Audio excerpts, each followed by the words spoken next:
conserve energy. There was a possibility that if Spirit could survive the winter in this state, it may restart communications in the summer solstice of March 2011. The team sent over 1,300 commands to Spirit, but it remained silent. In March 2011, the mission was officially concluded. Spirit remains silent to this day, a moment frozen in time, alone on the vast Martian plains.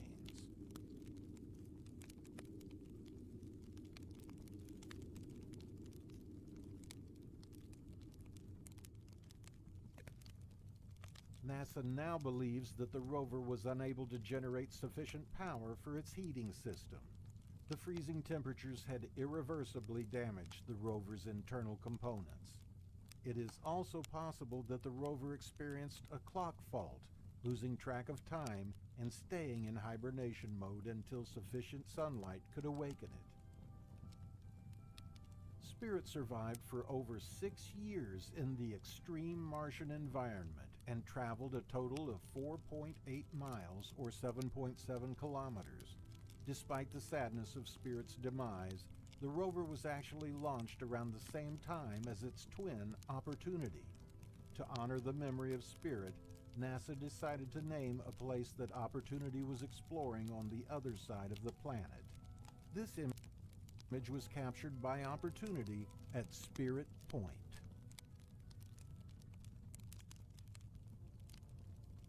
Leaving behind Mars and the tireless Spirit rover, we now set our sights on Venus, a world shrouded in mystery beneath thick clouds. How does this volcanic planet's secrets compare to the arid expanses of Mars? Join us as we unveil the stark contrasts within our solar system. This is Elder Fox TV. A special thanks to our patrons in the top left for bringing these cosmic explorations to life. Alright, hello. Stay put for real images taken from the surface of Venus and possible life in the clouds of the burning planet. Still trying to figure that out right now. While named after the goddess of love and beauty, the second planet from the sun, Venus, is anything but. Some refer to Venus as Earth's sister planet. It has a similar size, mass, composition, and even proximity to the sun. But because of its dense atmosphere and incredible atmospheric pressure, Venus has become the hottest planet in our solar system. In today's video, we're going to take a look at what the few missions which survived the trip to the surface actually found. While NASA was putting all of their efforts into landing a man on the moon in the 1960s, the Soviet Union was equally busy with other space-based projects. The Venera program was a 23-year-long mission, lasting from 1961 to 1984, and would see humanity breach the atmosphere of another world for the very first time. The early Venera launches were met with complete failure. In 1961, the Soviets launched Venera 1 and 2. They were flyby probes designed to fly past Venus without entering orbit, to return information and images. However, the instruments on the probes failed after leaving Earth. It is thought that Venera 1 remains in heliocentric orbit to this day. Venera 3 was the first minor success of the program. The atmospheric entry probe became the first man-made object to touch the surface of another planet. This, however, was a crash landing. The data probes broke when Venera 3 passed into the Venusian atmosphere, and so no data was achieved. Things improved rapidly from this point, with missions beginning to survive atmospheric entry with their probes intact. Plenty of information about the planet's atmospheric composition and topology were gathered, but it wasn't until 1976 that we began to receive images from the Venera missions. These early images from the surface painted the picture of a rocky world choked by its carbon dioxide-rich atmosphere, an arid and lifeless environment.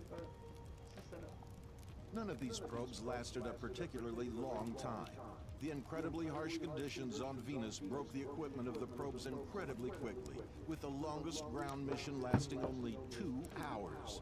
Russia still has plans for future forays into the Venusian landscape, with Venera D currently planned to launch in 2026 or 2031. It is said to include a highly capable orbiter and a landing array. While the Soviet Union's Venera missions may have been the first to venture into the atmosphere of Venus, NASA has followed up with their own missions. Visit us online The or at majority any of Illinois NASA's missions location. to Venus have either been simple flybys or brief gravity assists using the planet to get to other locations. In fact, NASA only ever sent the Pioneer Venus multiprobe into the atmosphere of Venus. Part of the Pioneer program, this spacecraft bus was carrying one large probe alongside three smaller probes and penetrated the atmosphere in late 1978. If there's one thing we've learned from all of these missions to Venus, it's that the planet no longer harbors any form of life on the surface. The ground is dark and rocky, scorched by the incredible heat and pressures present on the surface. Above, thick layers of clouds swirl in an impenetrable blanket.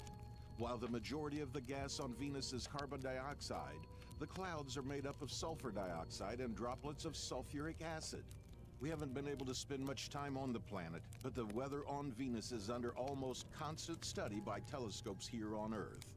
We've learned that the planet's weather is violent and extreme.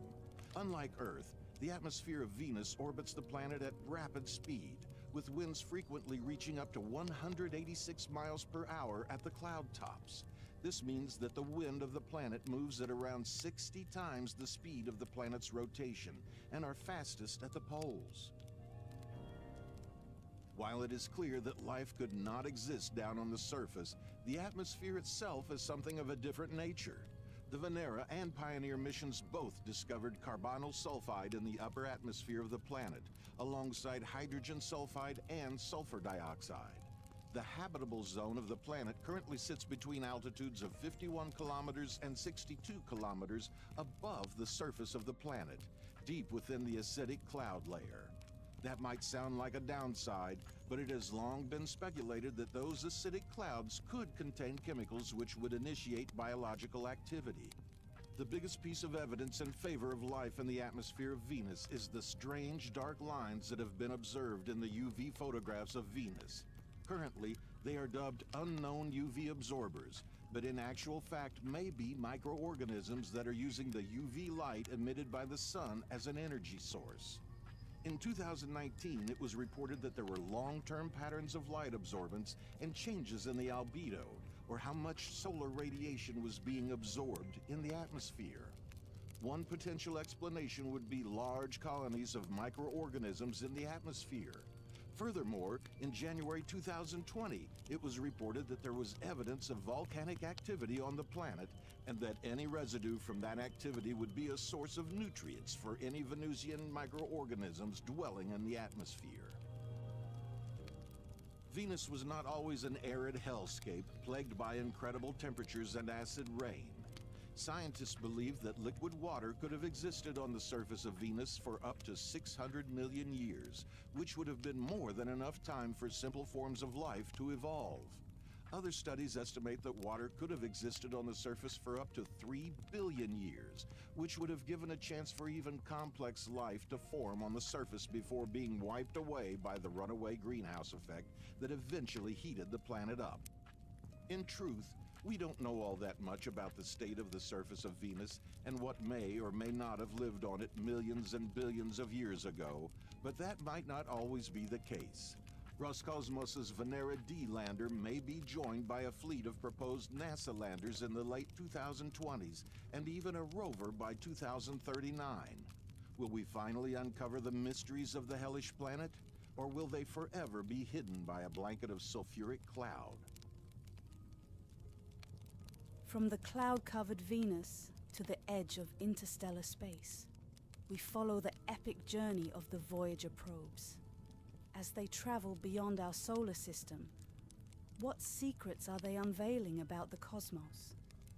You're watching Elder Fox TV, a 24/7 live stream to watch interesting videos with others. We love to read your comments. How far have we as a species traveled into the depths of space? Take a look at this real picture. That tiny pale blue dot? That's us. That is Earth. On August 25th, 2012, Voyager 1 left the solar system, making it the first man-made object to do so. While on its journey towards interstellar space, it captured this record-breaking image, picturing Earth from 6 billion kilometers away, or roughly 40 times the distance between Earth and the Sun. And this was back in 1990. Voyager 1 hasn't stopped traveling further into the expanse of space since. So what else did the Voyager missions find along the way? Amidst the height of the space race between the world's then two superpowers, the United States and the Soviet Union, the idea for the Voyager program was put forward to the NASA Jet Propulsion Lab. American aerospace engineer Gary Flandreau discovered that there would be a rare alignment of the solar system's outermost gas giants in the late 1970s, allowing passing spacecraft to perform gravitational assists. This would drastically reduce the time needed to travel out of the solar system, creating an opportunity which NASA could simply not Check out pass up. these mega Under must-haves normal for, you circumstances, got it, it the would take big 30 game. years for a The space HiSense probe to reach 100-inch Neptune, class the furthest QD7 planet series from the Sun. QLED TV However, is by so using big, the gravitational massive. assists available to the Go on, Voyager go on. missions, You'll feel like Neptune you're could be sitting in the reached in stand. just 12 short It's years. so big, it's This like putting alignment occurs only 4 once 50-inch every TVs together. 175 A years, big screen meaning needs a that big time mount. was of the The essence Sanus for tilt NASA mount to is develop designed and for launch the TVs up Voyager to probes on their 140 grand inches, tour and the of the tilt solar allows system. you to have the most On optimal August viewing 20th, experience. 1977, Voyager 2 was launched With into the Tableau space, 4th Gen 16 2 days tuner, before you its won't sister miss craft any big Voyager 1. moments. You can However, watch, Voyager pause, 1 would rewind, eventually or pass record Voyager your 2 favorite on its plays. way out There's of no the solar subscription system, or as monthly it was on a fees. different, You can watch faster all the major trajectory. networks and During over the course 70 of their streaming main mission, channels. the probes would The visit Sennheiser Jupiter and Ambio Saturn, Soundbar although Plus Uranus lets and you Neptune were experience the added big as game with destinations sound for beds. Voyager 2 after its launch. We're talking a The probes were breathtaking primarily cinematic designed to experience, beam collected designed to data give back to you Earth, goosebumps. all the And you while don't need any capturing other speakers. breathtaking The Ambio images does of all their the work in planetary a single pit stops. compact device. NASA scientists were Colossal. also Big wary game, about the big potential stage, for big extraterrestrial experience. life to one day Let's start with find another and one. intercept Commodious. either of the Voyager craft, as the probes would be traveling further into the expanse of space than anything before them. American astronomer Carl Sagan assembled what have since become known as the Voyager Golden Records. These records contain basic information about life here back on Earth, and were mounted aboard each Voyager probe to act as a sort of greeting to any intelligent life which may stumble upon it. First up on Voyager's grand tour of the solar system was Jupiter. Most importantly, the moons of Jupiter, which were observed in all their glory. Callisto, Europa, and Ganymede were all photographed up close, but astoundingly, Voyager 1 was able to capture this first close look at Io. Here, a volcano on Io can be seen erupting, blasting tons of matter into the vastness of space. Scientists had their suspicions of volcanic activity on the moon due to the reddish color of the surface. However, more images showed at least 8 volcanoes erupting, confirming Io as the most active volcanic body in the solar system. The close flyby of Jupiter also allowed the Voyager probes to snap images of the planet's never-before-seen rings, which are so faint that only the largest of today's modern telescopes can see them. The next stop on Voyager's tour was Saturn. 3 new moons were discovered: Atlas, Pandora, and Prometheus. However, the moon Titan was of the greatest interest to scientists. Titan is the only moon with a thick atmosphere in the solar system, and due to data captured by Voyager concerning Titan's thick haze, liquid lakes of hydrocarbons were speculated to exist on its surface. This was later confirmed by the Cassini spacecraft. Enceladus was also discovered to be the most reflective body in the solar system during Voyager 2's mission, a result of it being completely covered in fresh, clean ice. Regarding Saturn itself, winds of over 1,100 miles per hour were measured by Voyager 1 close to Saturn's equator, and auroras were spotted near each pole. At this point, Voyager 1 continued its way to the outer reaches of the solar system, while the Voyager 2 mission was extended so that the probe would fly past Uranus and Neptune. Voyager 2 reached Uranus in 1986, almost 9 years after its launch. Gathered data revealed 11 new moons and 2 new planetary rings. The surface temperature of Uranus was recorded at a frosty minus 213 degrees Celsius, and surprisingly, both of its poles exhibited nearly the same temperature despite only one of them receiving daylight. Following a mid-course correction in 1987, Voyager 2 reached Neptune in 1989. Previously unknown Neptunian rings were discovered along with 6 new moons. The surface of Neptune was extensively pictured, revealing clouds and the so-called Great Dark Spot. This phenomenon is theorized to be the result of a large pocket of clear gas, which provides a window through Neptune's cloudy skies. However, the Great Dark Spot has since disappeared, according to observations made by the Hubble Space Telescope. After passing Neptune's largest moon, Triton, the coldest of any natural body in the solar system, Voyager 2 continued its mission towards interstellar space. Since the reclassification of Pluto as a dwarf planet in 2006, Voyager 2's visit to Neptune in 1989 retroactively became the point when every known planet in the solar system had been visited by a man-made spacecraft. So now that the Voyager missions have achieved their original objectives, where will they go next? Pluto was considered as a viable option for both probes to visit.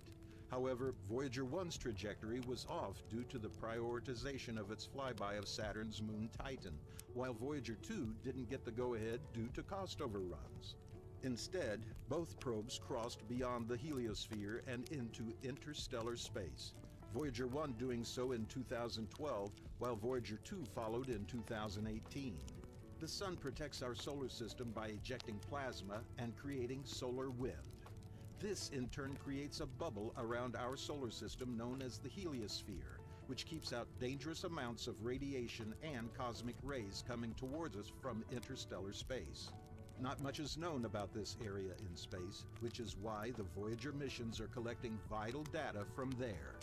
Today, both probes are still moving through this precarious region of space.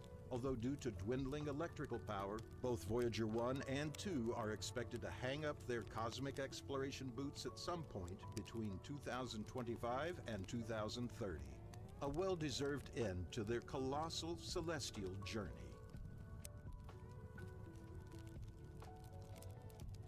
You're watching Elder Fox TV. Having journeyed with the Voyager probes to the edges of interstellar space, we now return closer to home, to the moon's unforgiving surface. What perils await astronauts with every step and leap on this desolate landscape? Discover the stark realities and dangers of lunar exploration.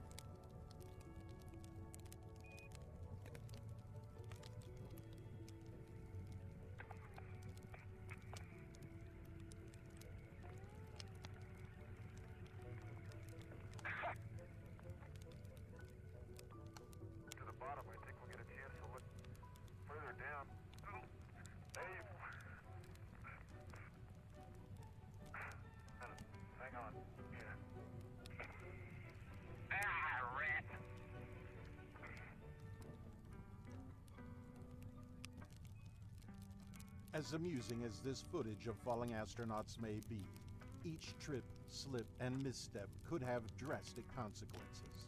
In this clip, from the final few moments of Apollo 16, before the crew head back to Earth, astronaut Charlie Duke decides to try and beat the high jump world record, a decision which could prove fatal. Despite months of intense training, all of the Apollo astronauts struggled with staying upright on the moon. Some of the falls were even ordered by NASA in order to better understand the differences in locomotion on the moon. This fall was so serious, however, that Charlie Duke almost cracked his suit and exposed himself to the vacuum of space, a fate that would have seen him instantly lose all his air and die before fellow astronauts could drag him back to the lunar module. In later interviews, Duke said, "My heart was pounding. John Young, my commander, came over and looked down and says, 'That wasn't very smart, Charlie.' And I said, 'Help me up, John,' and I got real quiet." Charlie, that ain't any fun, is it? That ain't very smart. Well, sorry about that. Now we do have some work to do. An astronaut's backpack contains all the essential life support systems, and without it, astronauts would be exposed to the vacuum of space. Made from fiberglass, it wasn't designed to sustain an astronaut falling on top of it.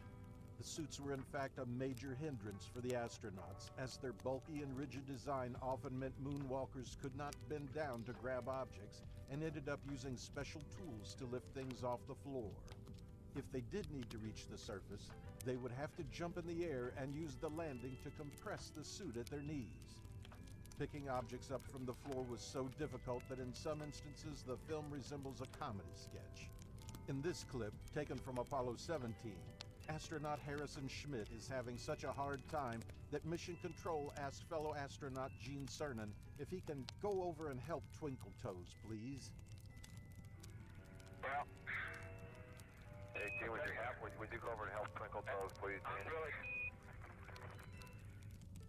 The Apollo missions were full of incidents where the astronauts would ask Mission Control if they could do things for fun. Good-humored wisecracks were frequent between the astronauts and Mission Control. Throwing things around was a favorite among the moonwalkers, and while always vigilant, NASA saw it as good science at the same time. Go ahead. Oh, there. Pour it away. Let me throw the hammer. Okay? Let me throw the hammer. Please. It's all yours. You got the You deserve it. A hammer thrower, you're a geologist, you ought to be able to throw it. You ready? Go ahead. You ready for this? Ready for this? Yeah. Don't hit the lamp. Or the outstep. Look at that. Look at that. Look at that. Beautiful. Looked like it was going a million miles, but it really didn't. Didn't it?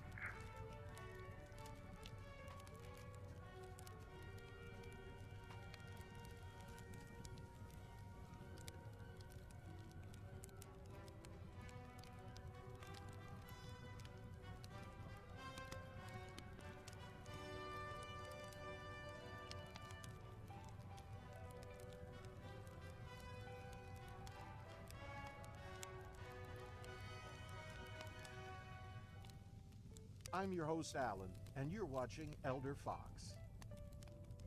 Harrison Schmitt described the moon as walking on a giant, infinite trampoline. At just 17% of the Earth's gravity, it presented some real problems for the astronauts. They would have to learn how to walk efficiently, and NASA even discovered that walking and skipping on the moon consumed the same amount of energy.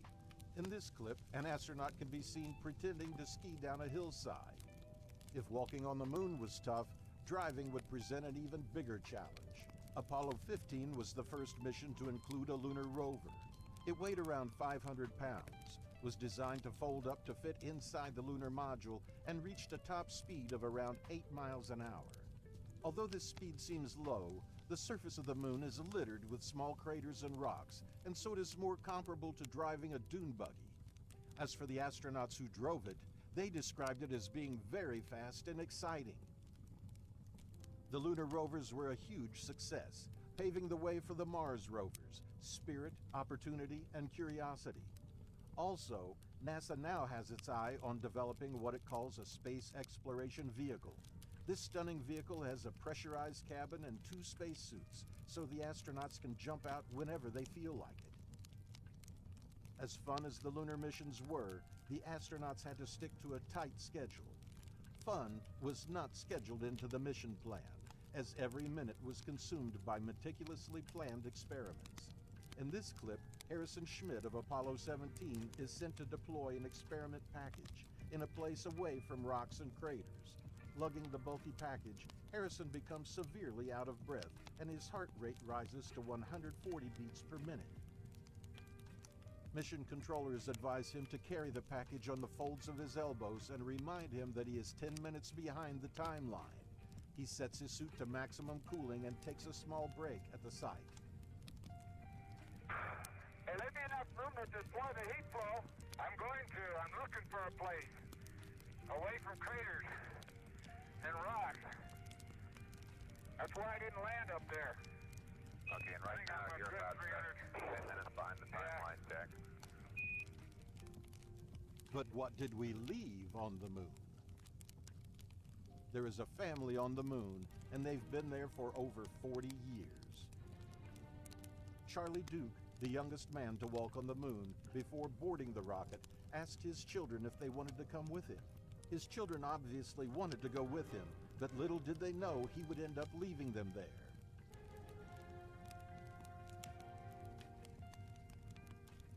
This photograph has been on the moon for over 40 years, and on the back it reads, "This is the family of astronaut Duke from planet Earth.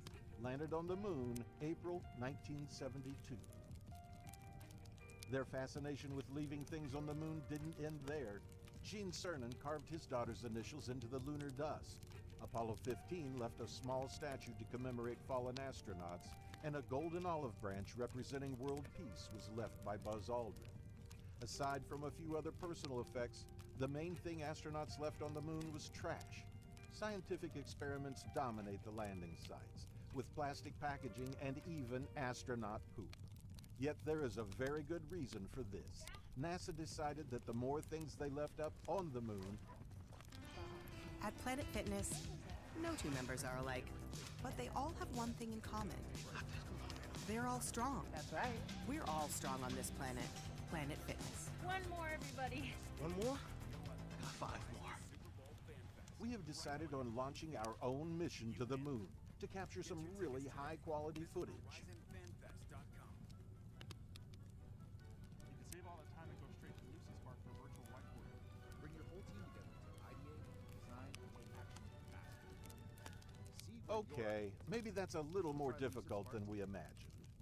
Luckily for us, in 2019, NASA announced they are returning to the moon. The goal is to land humans on the lunar South Pole by 2024. NASA will work alongside commercial industry to deliver payloads to the surface of the moon. This method will ensure the sustainability of moon exploration with its high costs. The footage and science we will gain with our current technology will prove invaluable for all of humanity.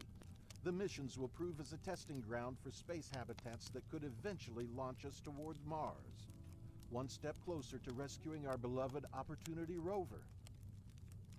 What would you do if you had one day to spend on the moon? Leave your answer in the comments below.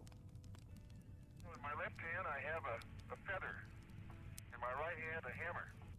And I guess one of the reasons we got here today was because of a gentleman named Galileo a long time ago who made a rather significant discovery about falling objects in gravity fields. And we thought that where would be a better place to confirm his findings than on the moon. And so we thought we'd try it here for you. The feather happens to be appropriately a falcon feather for our falcon. And I'll drop the two of them here, and hopefully they'll hit the ground at the same time. How about that? Mr. Galileo was correct in his findings. Leaving behind the moon's shadowy craters, we now cast our gaze towards the red expanse of Mars. What wonders and challenges will we encounter on this alien terrain? Join us as we dive deeper into the mysteries of the Martian landscape here on Elder Fox TV. We extend our deepest gratitude to our patrons in the top left. Your support propels us on this journey through the cosmos. Join our community today. The list is updated daily.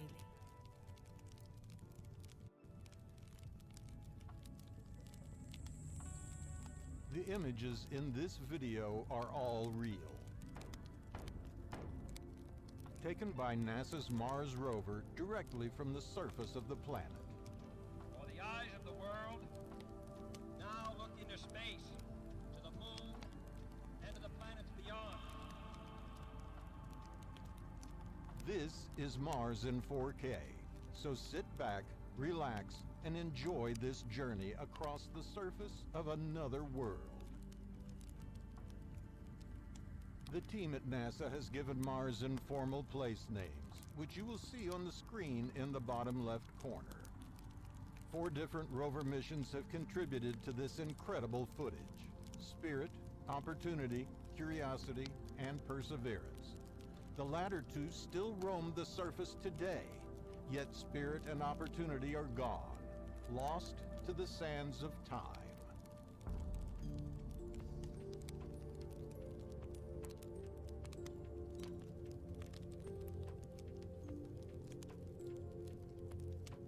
We meet in an hour of change and challenge, in a decade of hope and fear, in an age of both knowledge and ignorance. The greater our knowledge increases, the greater our ignorance unfolds. The Curiosity rover continues to rise the hillside of Mount Sharp, the mountain it has been climbing for over 10 years. This was once a vast lake.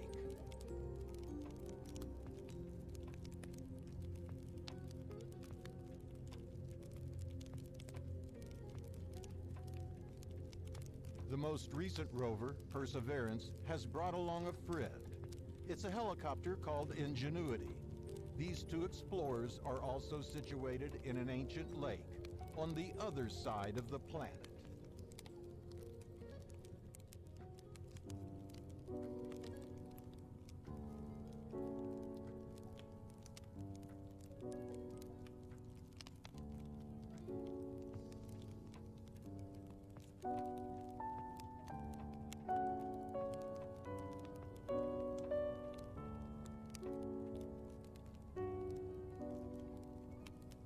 No man can fully grasp how far and how fast we have come.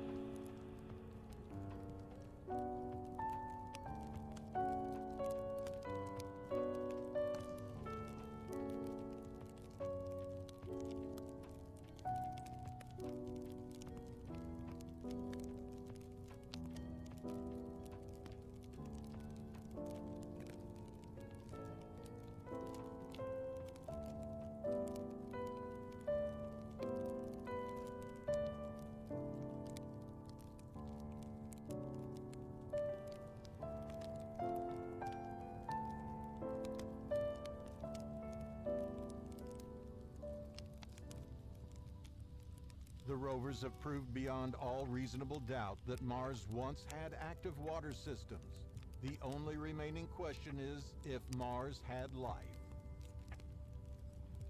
This is a breathtaking pace, and such a pace cannot help but create new ills as it dispels old. New ignorance, new problems, new dangers. Surely the opening vistas of space promise high cost and hardships, as well as high reward.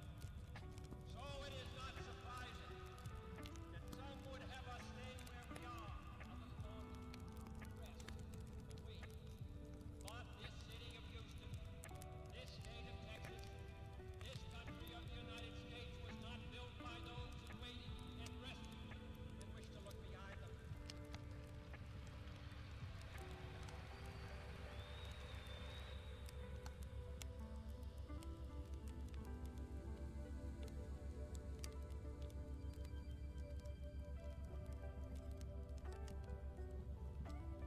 The Ingenuity helicopter has been a fantastic scout for the rover, providing incredible images.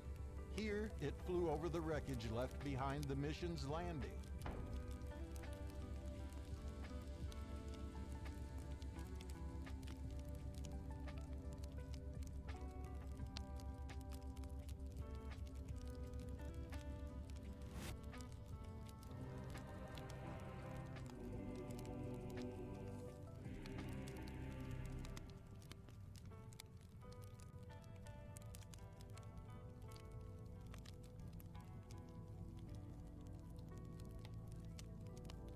Under the absolute control of all nations.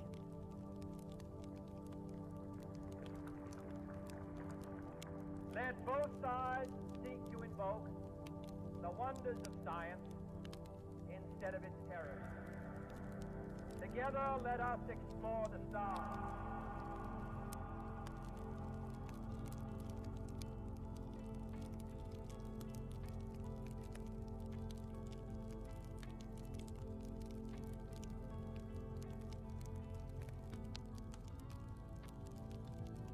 The Opportunity rover covered over 28 miles You or gotta hear 45 about this. kilometers Go in from under idea 15 to illustration years. faster It's with generative deemed by AI many and as Adobe NASA's Illustrator. most Generate successful custom mission graphics. ever. Create It seamless was only patterns, stopped by a and global instantly fill Martian shapes dust with storm, detail and color. which left Try it without Illustrator power today. and You won't exposed be sorry. internal components to freezing temperatures. The last data NASA received from the rover roughly translates to, "My battery is low and it's getting dark."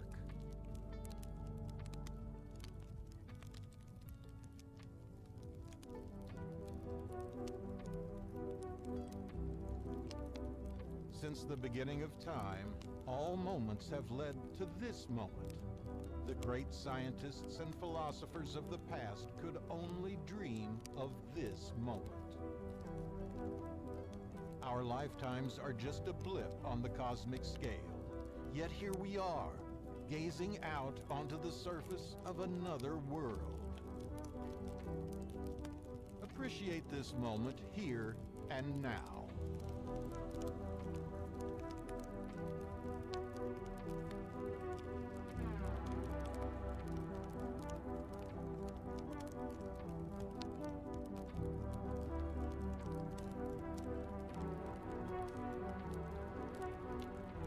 But I do say that space can be explored and mastered without feeding the fires of war, without repeating the mistakes that man has made in extending his writ around this globe of ours. There is no strife, no prejudice, no national conflict in outer space as yet. Its hazards are hostile to us all. Its conquest deserves the best of all mankind. And its opportunity for peaceful cooperation may never come again.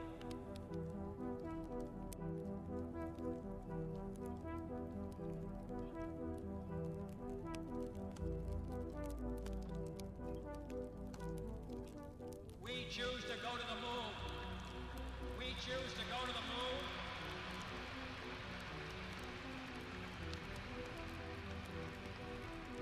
We choose to go to the moon in this decade and do the other thing, not because they are easy, but because they are hard.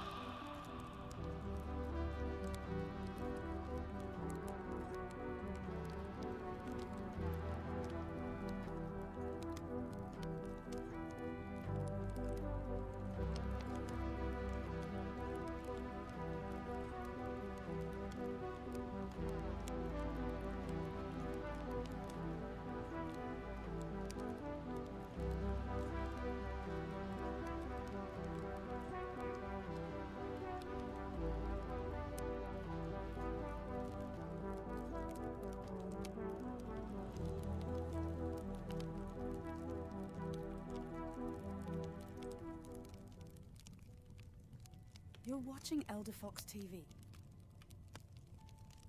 From the breathtaking landscapes of Mars in stunning 4K resolution, we now embark on a monumental journey through time. 10 years on Mars invites you on an odyssey with the Curiosity rover, celebrating a decade of groundbreaking exploration on the Red Planet. Witness a decade of discoveries, challenges, and the unwavering spirit of curiosity right here on Elder Fox TV.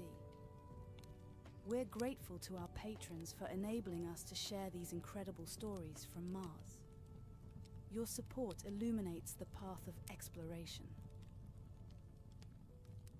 Curiosity stumbles upon an ancient stream bed, takes some spooky images during the night, and finds bright particles on the Martian surface.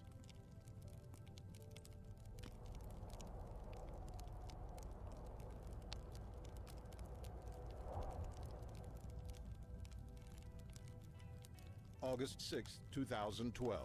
The Mars Reconnaissance Orbiter happens to be in the right place at the right time to capture this incredible image of the Curiosity rover parachuting onto the surface of Mars.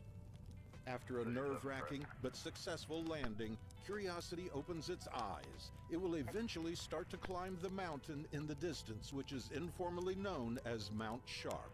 For now, however, the rover will drive a region known as Glenelg.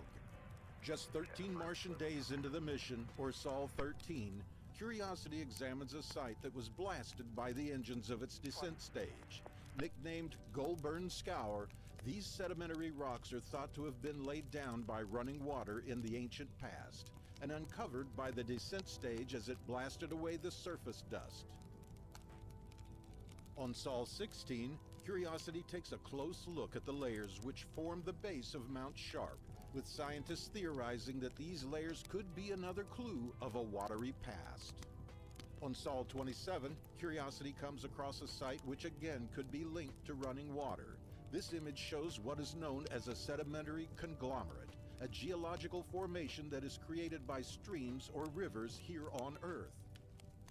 The engineers at NASA check the health of Curiosity's wheels. They look to be holding up pretty well so far. On Sol 39, the rover comes across yet more evidence of a Martian stream. This is a piece of exposed bedrock, made up of small segments cemented together. This is likely evidence of ancient water due to the rounded elements of the bedrock itself, as well as the round rocks and pebbles surrounding it. It's possible these rounded rocks were transported and deposited here by running water.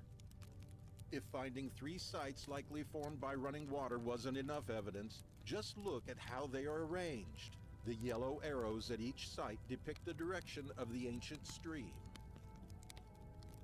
While this map shows the route the rover has taken so far, Curiosity turns around to once again take in the sight of the mighty Mount Sharp in this incredible mosaic. Climbing the mountain will be hard, but worth it in the end. Curiosity comes across an interesting pyramid-shaped rock and decides it's a good time to test out its onboard laser. In this image, the dots are where Curiosity trained its laser, and the results are unlike anything yet seen on Mars. The rock has a mineral diversity down to the finest scales and is very similar to a rare but widespread rock type found on Earth. On the road to Glenelg, a site known as Rock Nest is selected for the first use of Curiosity's scoop. The patch of sand downhill from the cluster of dark rocks should make for a great scoop sample. At the site, the rover comes across an interesting rock. It's not clear what has caused the thin cavities present in the rock. On Sol 61, Curiosity makes its first scoop. Darker colored sand is exposed just beneath the surface. The sample will now be shaken and put through a filter. This series of images shows the shaking operation. This makes sure that the sample scoop is not overflowing with material and allows the scoop to be sealed shut. This image shows the filter. After the shaking operation, any particles too big to pass through this filter are transferred back to the scoop for a visual inspection. Those larger particles can be seen here. This first sample will not be fully processed, as its presence in the scoop helps to further decontaminate all the surfaces coming into direct contact with future samples.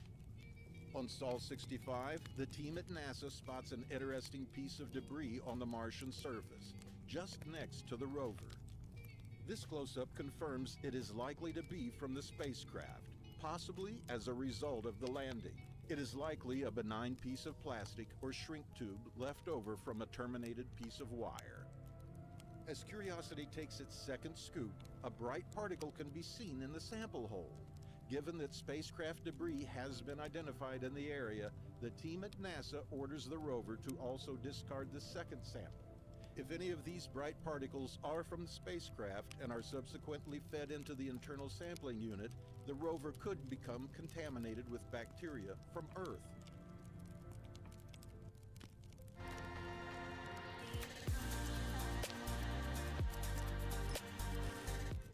The ground, and the team now believes these are native to the Martian soil. It is likely these bright particles are made up of silica or some other naturally occurring mineral. With this knowledge, the rover goes ahead and takes its third scoop, which is fully processed. The result of the soil sample shows that about 2% of the material collected is made up of water. The rover exposes the sample to heat. Carbon dioxide, oxygen, and sulfur compounds are released. To celebrate, the rover takes a little break from sampling and captures this stunning panorama of the Rock Nest area. Curiosity will continue on to Glenelg. On Sol 120, the rover comes across a site nicknamed Shaler. The Shaler outcrop is dramatically layered, once again signaling the presence of water in the ancient past. This part in particular, known as Sheepbed Locality, shows well-defined veins filled with a whitish material likely to be calcium sulfate. The rover reaches a wider area known as Yellowknife Bay and takes a look around. In this annotated image, the white arrows represent mineral veins and the black arrows represent mineral concretions. Both veins and concretions are strong indicators of mineral precipitation from water. A target is chosen for the first use of Curiosity's drill, a drilling site known as John Klein. This flat, hard bedrock should provide an ideal testing ground. As the engineers at NASA prepare for the first drill, Curiosity spots a small, broken rock, nicknamed Tentina. Curiosity deploys its mast cam to perform a spectra analysis and produces a mineral hydration map.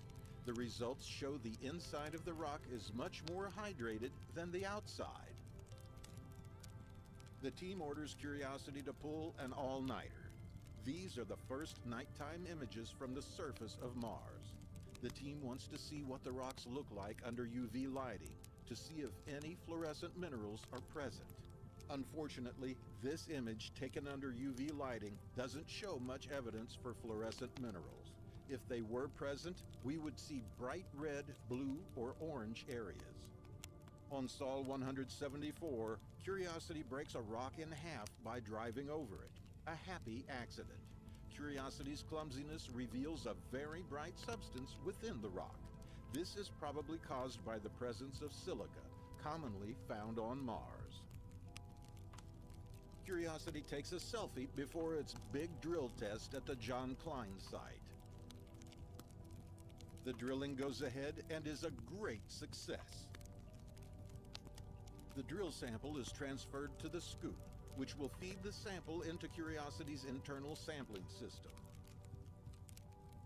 On Sol 200, Curiosity stops responding to commands.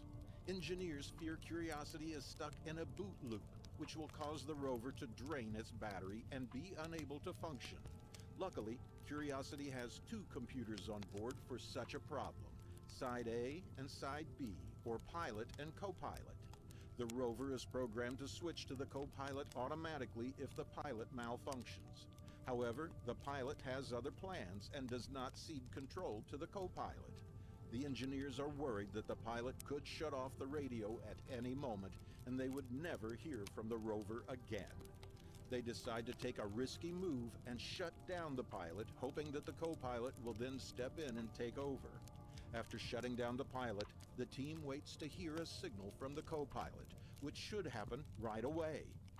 1 minute passes, no signal. 4 minutes pass, still no signal. Then finally, the signal comes in, and it's clear that the co-pilot is now in charge. Curiosity can breathe a sigh of relief and continue with operations. Now that the rover has switched over to the B side, the team must check all the systems once again. Now that everything is working as intended, Curiosity takes a long drive. This image, taken on Sol 343, shows the road before Curiosity. The two gray rocks in the center are nicknamed Twin Cairns. Curiosity sees a mysterious light on the horizon, spots Earth in the sky, and crosses Dingo Gap, a perilous sand dune.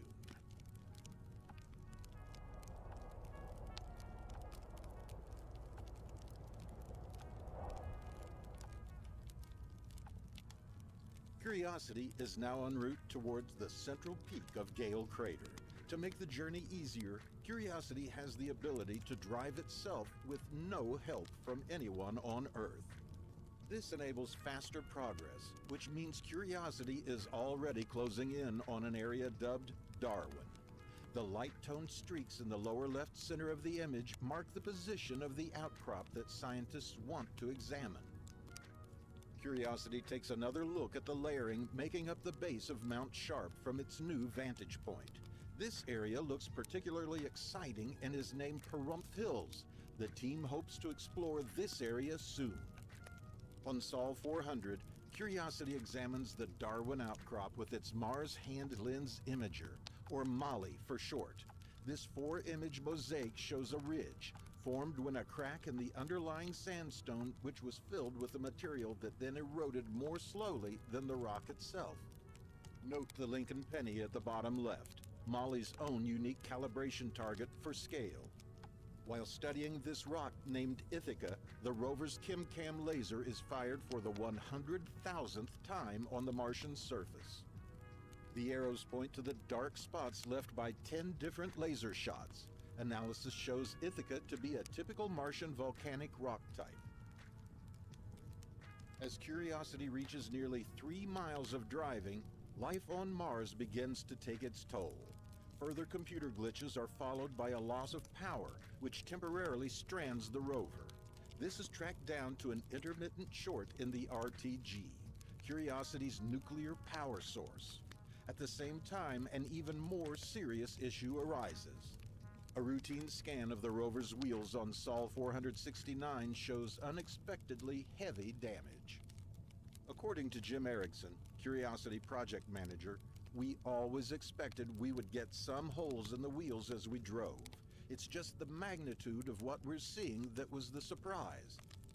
Concerned, the team modifies Curiosity's planned route, trying to drive on smoother, sandier terrain. The trip to Mount Sharp will be longer, but hopefully safer for the rover. As part of the new route, Curiosity comes across a target named Harrison, which contains light-colored elongated crystals, most likely a mineral known as feldspar. Analysis using ChemCam shows the darker matrix material to be pyroxene, a mineral typically found in basaltic igneous rocks. On Sol 526, Curiosity faces another challenge. The modified route to Mount Sharp means crossing this sand dune, known as Dingo Gap. It will open the way to smoother terrain, which should be easier on the rover's battered wheels. But there's a danger the rover could become permanently trapped, like Spirit, its predecessor on Mars. While the engineers at NASA prepare to cross Dingo Gap, Curiosity is stargazing. Just after sunset, the rover captures a Martian evening star, otherwise known as Planet Earth. Look closely and it's possible to see our moon too. On Sol 535, Curiosity begins to cross Dingo Gap. As this view from the rear hazard avoidance camera shows, with 6x6 drive, a little off-roading proves no problem at all for Curiosity. Curiosity looks back at its tracks across the perilous gap. To give you an idea of scale, the distance between the parallel tracks is about 9 feet, or 2.7 meters. After crossing the gap, Curiosity makes good progress and is aiming for an area named Kimberly. On the approach to Kimberly, Curiosity spots these sandstone beds, tilted down toward Mount Sharp from the rim of Gale Crater. The team interprets these layers as deposits from deltas flowing down from the rim into a small lake that once covered the center of the crater. It's a pattern that's repeated throughout the area. On Sol 589, Curiosity captures something that shocks scientists: a glowing light in the distance. The bright light puzzles scientists. Possible explanations could be a cosmic ray hit on the camera, or something as simple as sunlight glinting off a rock. But unless Martians wear tinfoil hats, it probably isn't our first sighting of aliens. The most likely explanation is a cosmic ray hitting the camera. Cosmic rays are high-energy particles that fly through space. This is the most likely explanation, because another image was taken with a different camera at the exact same time, which did not capture the strange anomaly, or in other words, wasn't hit by that same cosmic ray. Even astronauts working in space have reported seeing strange flashes of light with their own eyes, which are also believed to be cosmic ray hits. When a cosmic ray passes through the retina, it causes the eye's rods and cones to fire, and the eye perceives a flash of light that is really not there. Thankfully, here on Earth, we are protected from cosmic rays by our magnetosphere. However, Mars has a much weaker magnetic field. Future Martian settlers may just have to accept and deal with strange pseudo-lights caused by cosmic ray hits. With so much great science, investigations at Kimberly continue for some time. This image taken on Sol 590 shows the same build-out of ancient sediment towards the base of Mount Sharp, with the mountain itself towards the left of the scene. Also, a small hill can be seen in the midground. So clear are the different layers of rock that the team dubs this site Mount Remarkable. On Sol 597, NASA's Mars Reconnaissance Orbiter is flying overhead and manages to capture Curiosity near the Kimberly site. Can you spot the rover? On Sol 609, Curiosity arrives at a rock slab that scientists called Winjana. The 2-foot-wide rock looks like a perfect target for Curiosity's drill. As these before and after shots show, an area of the rock around 6 centimeters across is scrubbed using the dust removal tool, followed by test drilling to a depth of around 2 centimeters, and a full-sized test hole. The series of dark dots which are visible inside the hole were created by Curiosity's ChemCam laser. The samples obtained are examined by several of Curiosity's onboard scientific test instruments. The results are analyzed by researchers back on Earth and point to the likelihood that flowing water was once prevalent in the area. Pleased with its work around Kimberly, Curiosity poses for a selfie. On Sol 648, Curiosity is looking at the sun and manages to capture something remarkable, an object crossing its field of view. This object is actually the planet Mercury, and it's the first time a planetary transit has been witnessed on a planet other than Earth.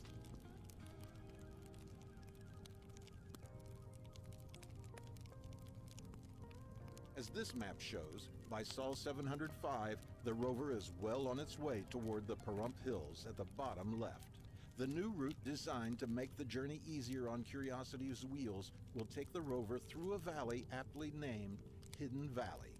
However, this new soft-sanded route doesn't come without problems. After driving only a short distance into the valley, the rover's wheels seem to be slipping on the ground, and the team starts to worry that the rover may become stuck. Rover planners decide it's too risky to continue, and so order Curiosity to leave the valley and head back to more stable ground. Curiosity escapes Hidden Valley, explores a site named Garden City, and witnesses the Martian sunset.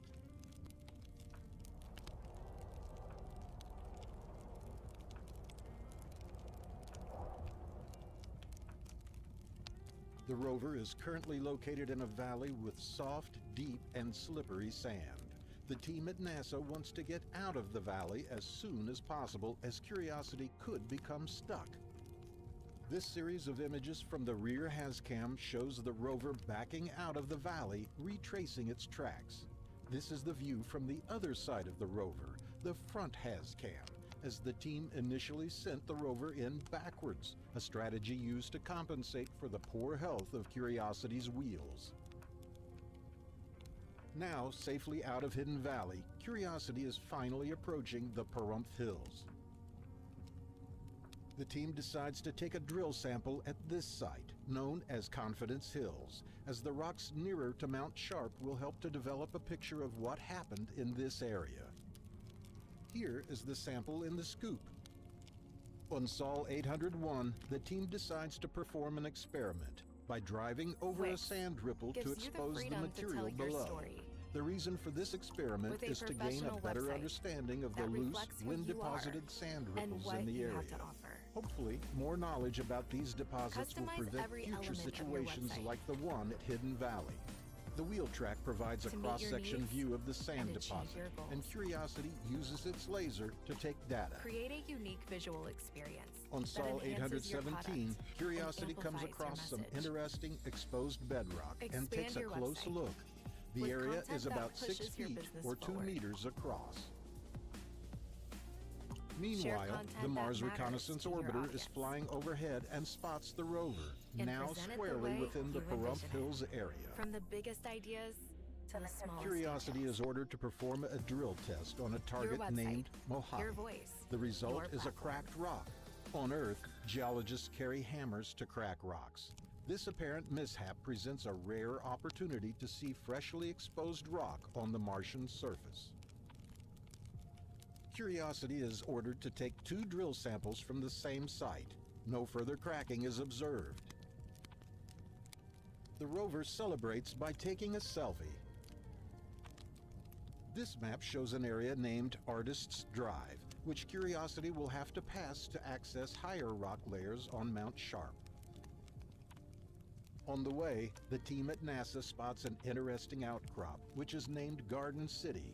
Exposed mineral veins crisscross the entire area. Curiosity heads over to take a closer look. Mineral veins usually form where fluids move through fractured rocks, depositing minerals in the fractures. In this case, the minerals deposited in these veins have been more resistant to erosion than the surrounding host rock. The contrast between the light veins and darker rock type here suggests a very high fluid pressure. This image covers an area roughly 2 feet or 60 centimeters across. The Mars Reconnaissance Orbiter spots the rover once again within the Artist's Drive site. Can you spot it? This interactive map made by NASA shows the true scale of the journey.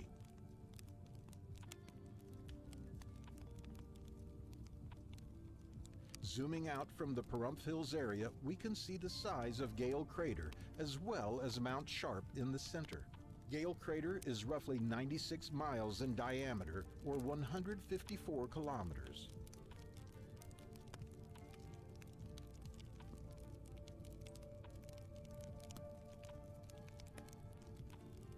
Curiosity stops to take a panorama within Artist's Drive, now well within the Pahrump Hills region.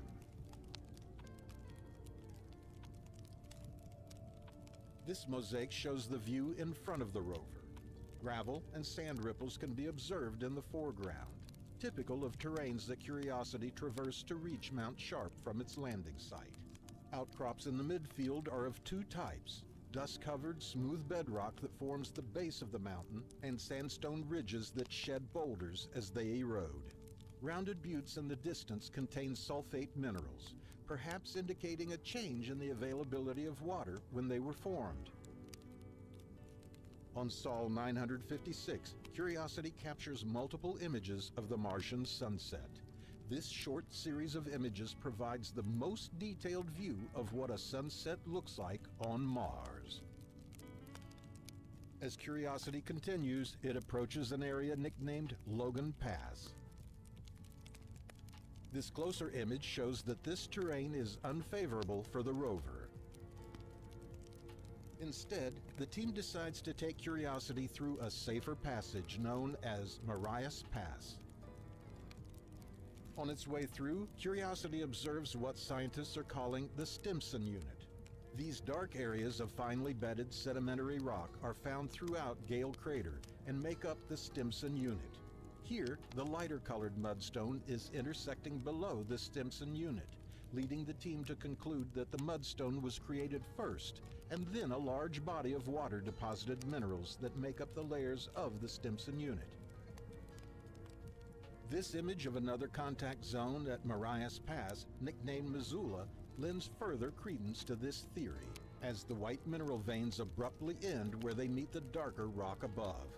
So firstly, the mudstone would have hardened, then fractured, and then groundwater-deposited minerals to form these veins. Sometime after that, large bodies of water made the layers visible at the top. Just a few days later, on Sol 1041, Curiosity comes across another interesting rock, which is thought to have been formed by the wind and contains a large amount of silica. Rocks containing silica are known to be exceptionally good indicators of ideal conditions for preserving ancient organic material. The team at NASA orders Curiosity to examine the health of its wheels. During this process, a rock can be seen hitching a ride inside one of the wheels. The rock should prove to be no danger to the mission and will eventually fall out on its own. Although showing a lot of damage as well as some rather large holes, the wheels are okay for now. The rover is ordered to take a rock sample from a site known as Buckskin and celebrates by taking yet another selfie. Curiosity explores a giant dune field, takes some stunning images, and approaches the entrance to Murray Buttes.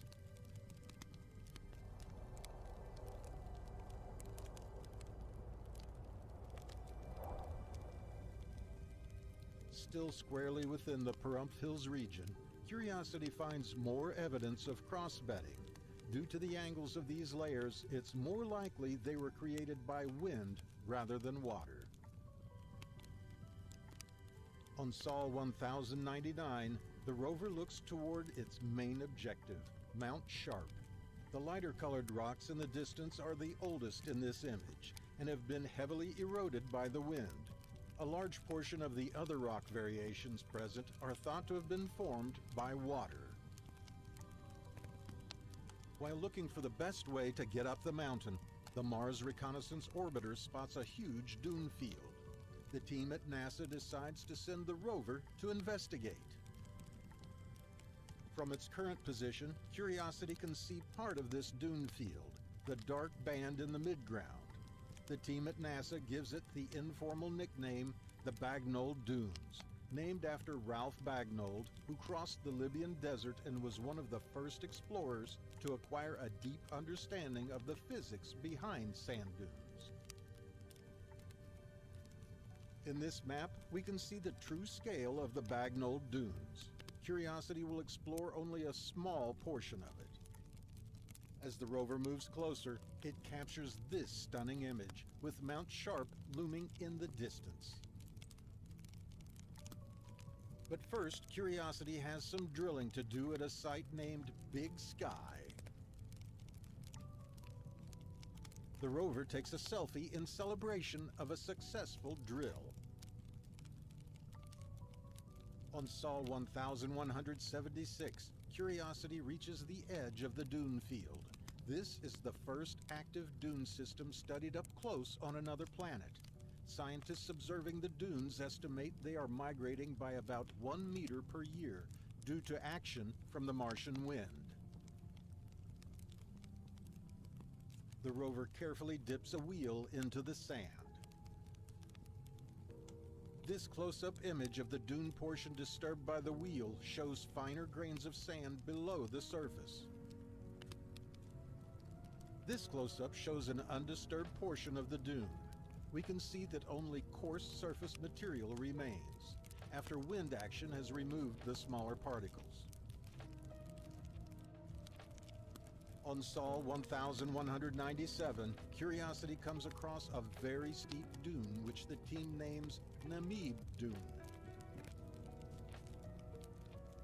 The thing which differentiates dunes from the usual sand deposits, such as those the rover was nearly stuck in at Hidden Valley, is that dunes New are quick steep actions enough and on their Adobe downward Lightroom face are the photo that editing material can shortcuts actually you've been fall waiting for. down the Is side your shot of the feeling dune. a bit gray?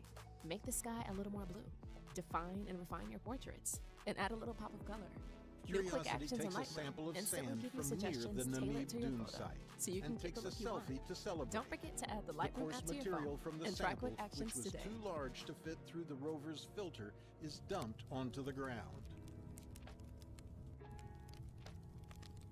The team waits until nightfall to take an image of the dumped material with artificial lighting. This lighting makes it easier to differentiate between the darker and lighter grains.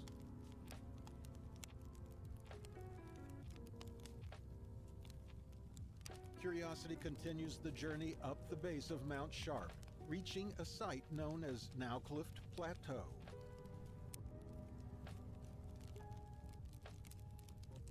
On Sol 1276, Curiosity comes across some knobbly textured sandstone within Nowclift Plateau. These nodules seem to be more resistant to wind exposure than the surrounding host rock. It's the first time Curiosity has come across this type of pattern in Gale Crater. but it has been spotted by previous rovers on Mars. It's likely these are what the team at NASA refers to as blueberries and are made up of a mineral known as hematite, which suggests the presence of water in the ancient past.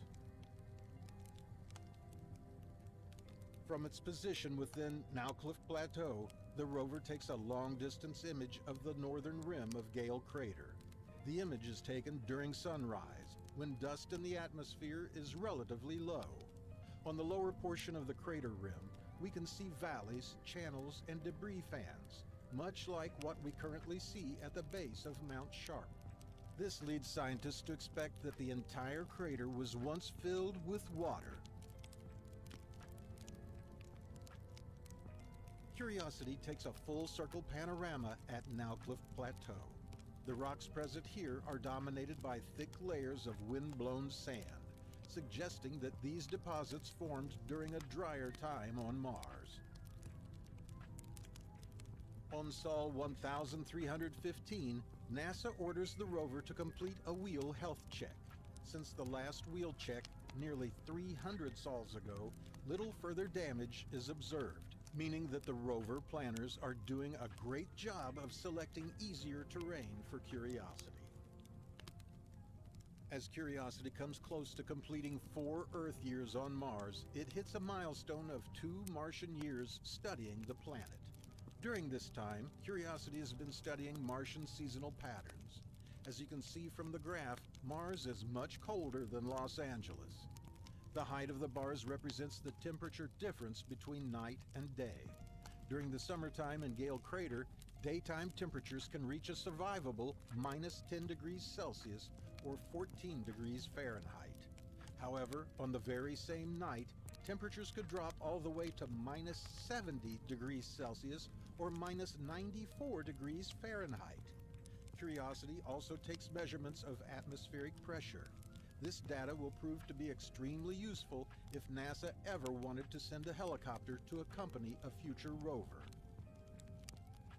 The rover takes a drill sample at Nowcliff Plateau and looks toward Mount Sharp.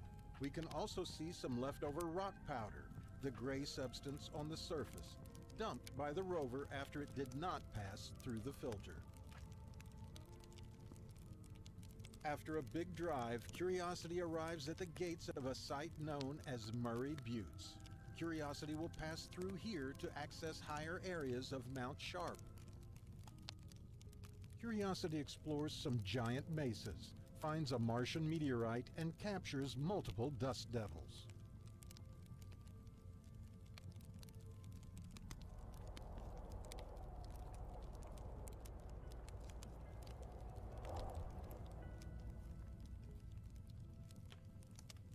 Curiosity is closing in on the Murray Buttes site, informally named after planetary scientist Bruce Murray, who was a former director of NASA's Jet Propulsion Lab in Pasadena, California.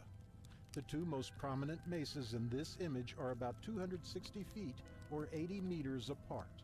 The mesas are about 33 feet or 10 meters high. The buttes and mesas here are thought to be eroded remnants of ancient sandstone created by wind-blown sand after lower Mount Sharp had formed. They are capped with material that is relatively resistant to erosion, giving them a top-heavy appearance, as is the case with many buttes and mesas here on Earth. The rover gets a view from a different position. The relatively flat foreground is part of what scientists are calling the Murray Formation, which includes ancient lakebed mud deposits. We've seen this formation in previous episodes and examined how it interacts with the Stimson unit, made up of darker layered deposits.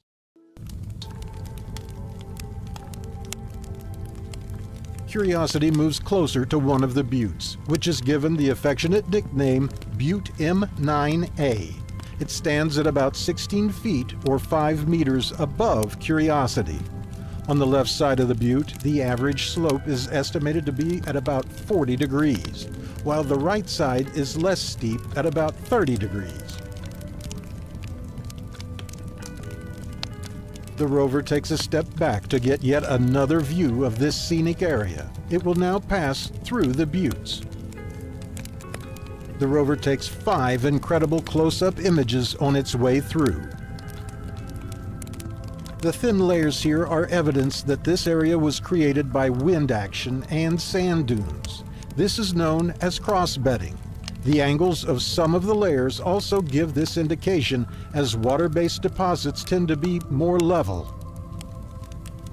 Now, almost safely through the buttes, Curiosity takes a drill sample and celebrates by, you guessed it, taking another selfie. On Sol 1505, Curiosity comes across a very strange rock. Using its laser, the rover confirms the rock to be an iron-nickel meteorite. The shiny white spots you can see on the rock are due to the laser pulses, and the meteorite is around the size of a golf ball. Curiosity looks toward the higher elevations of Mount Sharp. These annotations give a sense of distance and scale.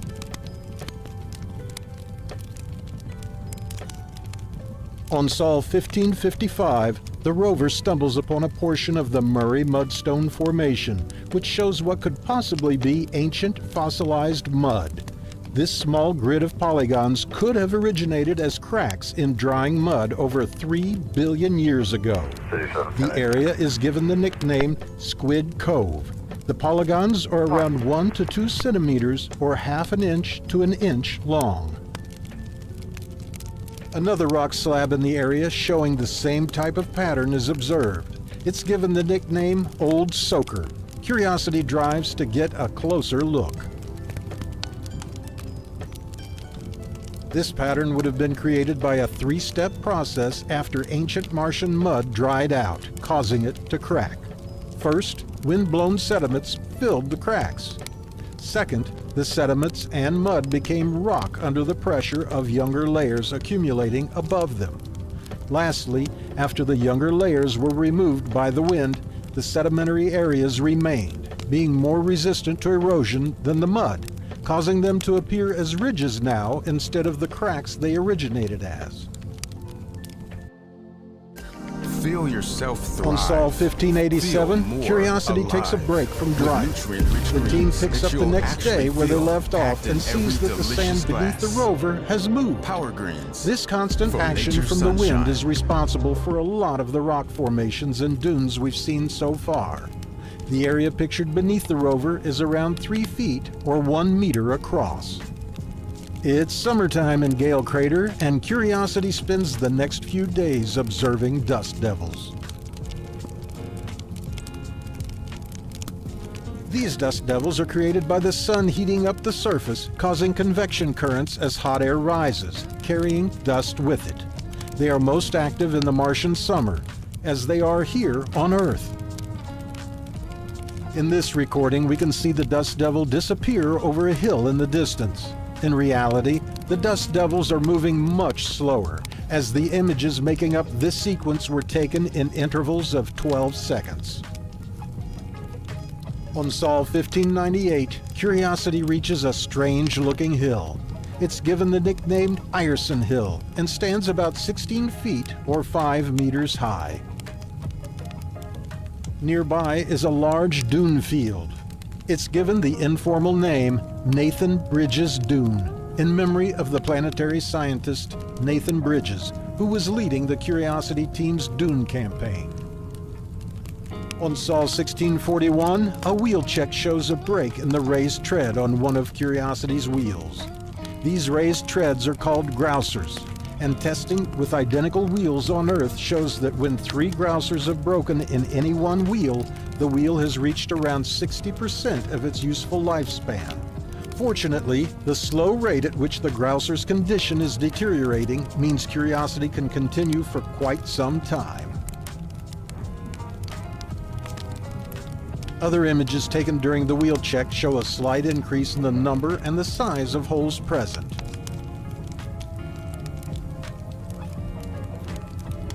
On Sol 1647, the team spots part of an active sand dune that contains features not seen back here on Earth. The dark crested ripples are several feet apart, and this particular mix of medium-scale ripples, along with the smaller scale ripples, are, as far as we know, unique to Mars. The area is given the nickname Ogunquit Beach. Curiosity's planned route will take it over a large ridge known as Vera Rubin Ridge. The mineral hematite had been identified on this ridge by the Mars Reconnaissance Orbiter well before Curiosity's landing, and it has always remained a target of interest. The rover is now approaching the ridge.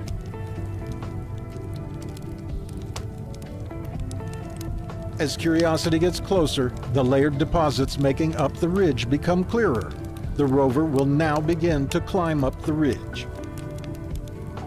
As this map drawn up on Sol 1750 shows, the Vera Rubin Ridge climb will give Curiosity access to special areas higher up Mount Sharp, such as the clay and sulfate units. The yellow line beyond Vera Rubin Ridge shows the proposed route. As the 5th year of Curiosity's mission draws to a close, the rover is watching out for Martian clouds. The 8 images in this sequence were taken over a span of 4 minutes. The clouds are similar to cirrus clouds on Earth, likely composed of crystals of water ice which condense onto dust particles in the thin Martian atmosphere. Curiosity climbs up Vera Rubin Ridge, finds what some scientists believe to be fossils, and survives a global dust storm that permanently incapacitates another NASA rover.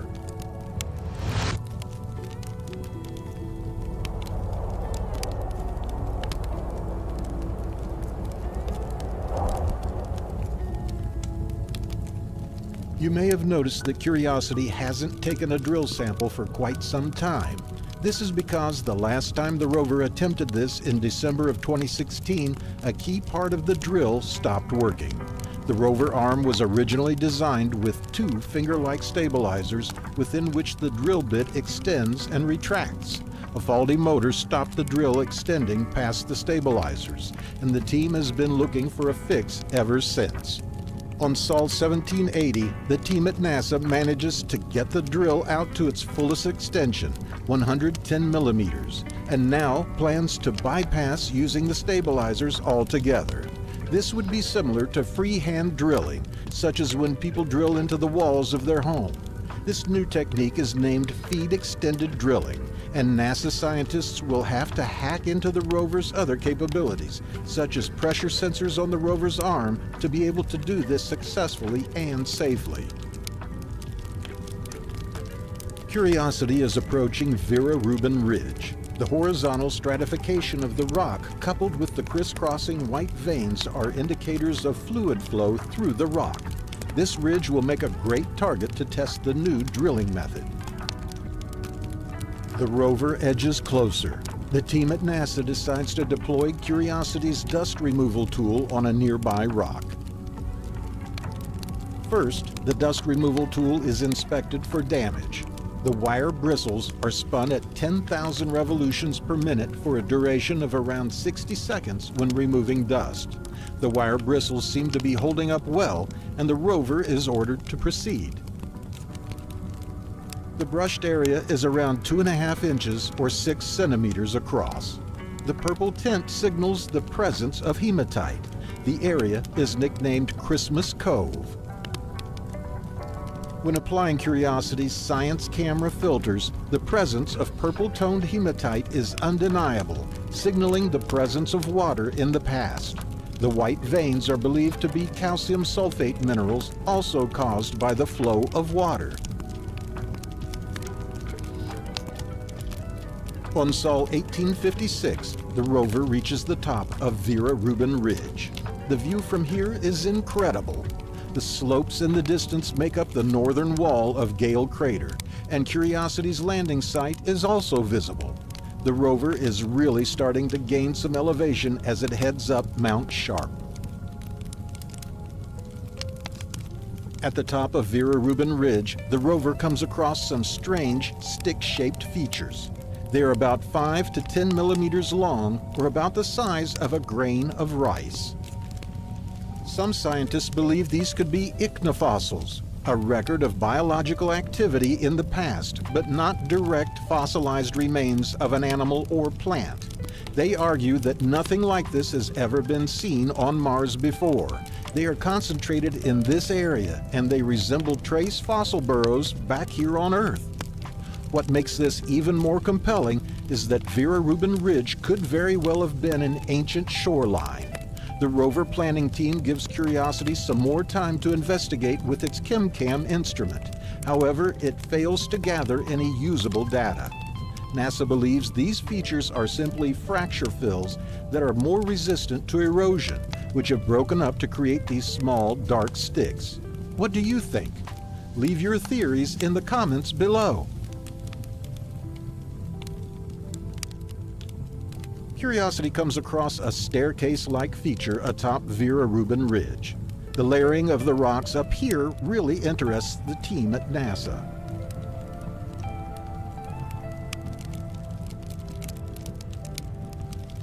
The rover turns its focus towards Mount Sharp. The area in the midground is believed to contain large amounts of clay.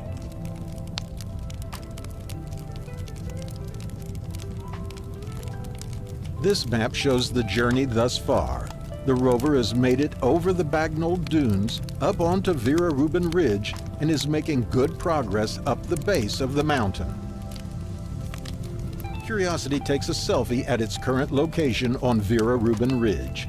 The team at NASA wants to test the new drilling technique here.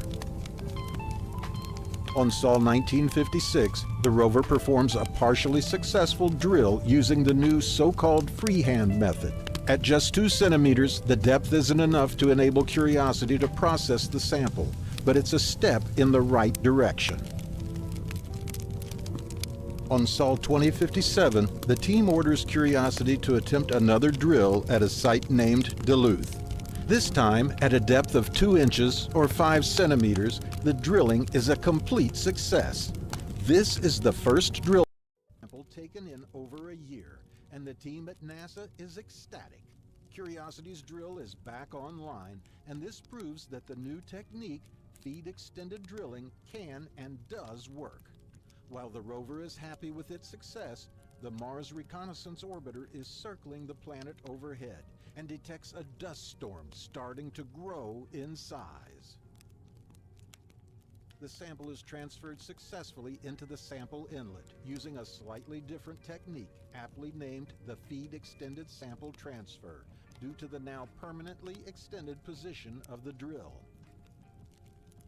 On Sol 2074, the Mars Reconnaissance Orbiter reports that the dust storm is growing significantly in size and intensity, covering the whole planet. This series of images shows how the storm has grown.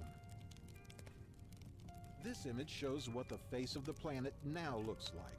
You can see huge swirls of dust almost covering the entire planet. This is Curiosity's view of the storm. The image on the left was taken just 3 sols ago.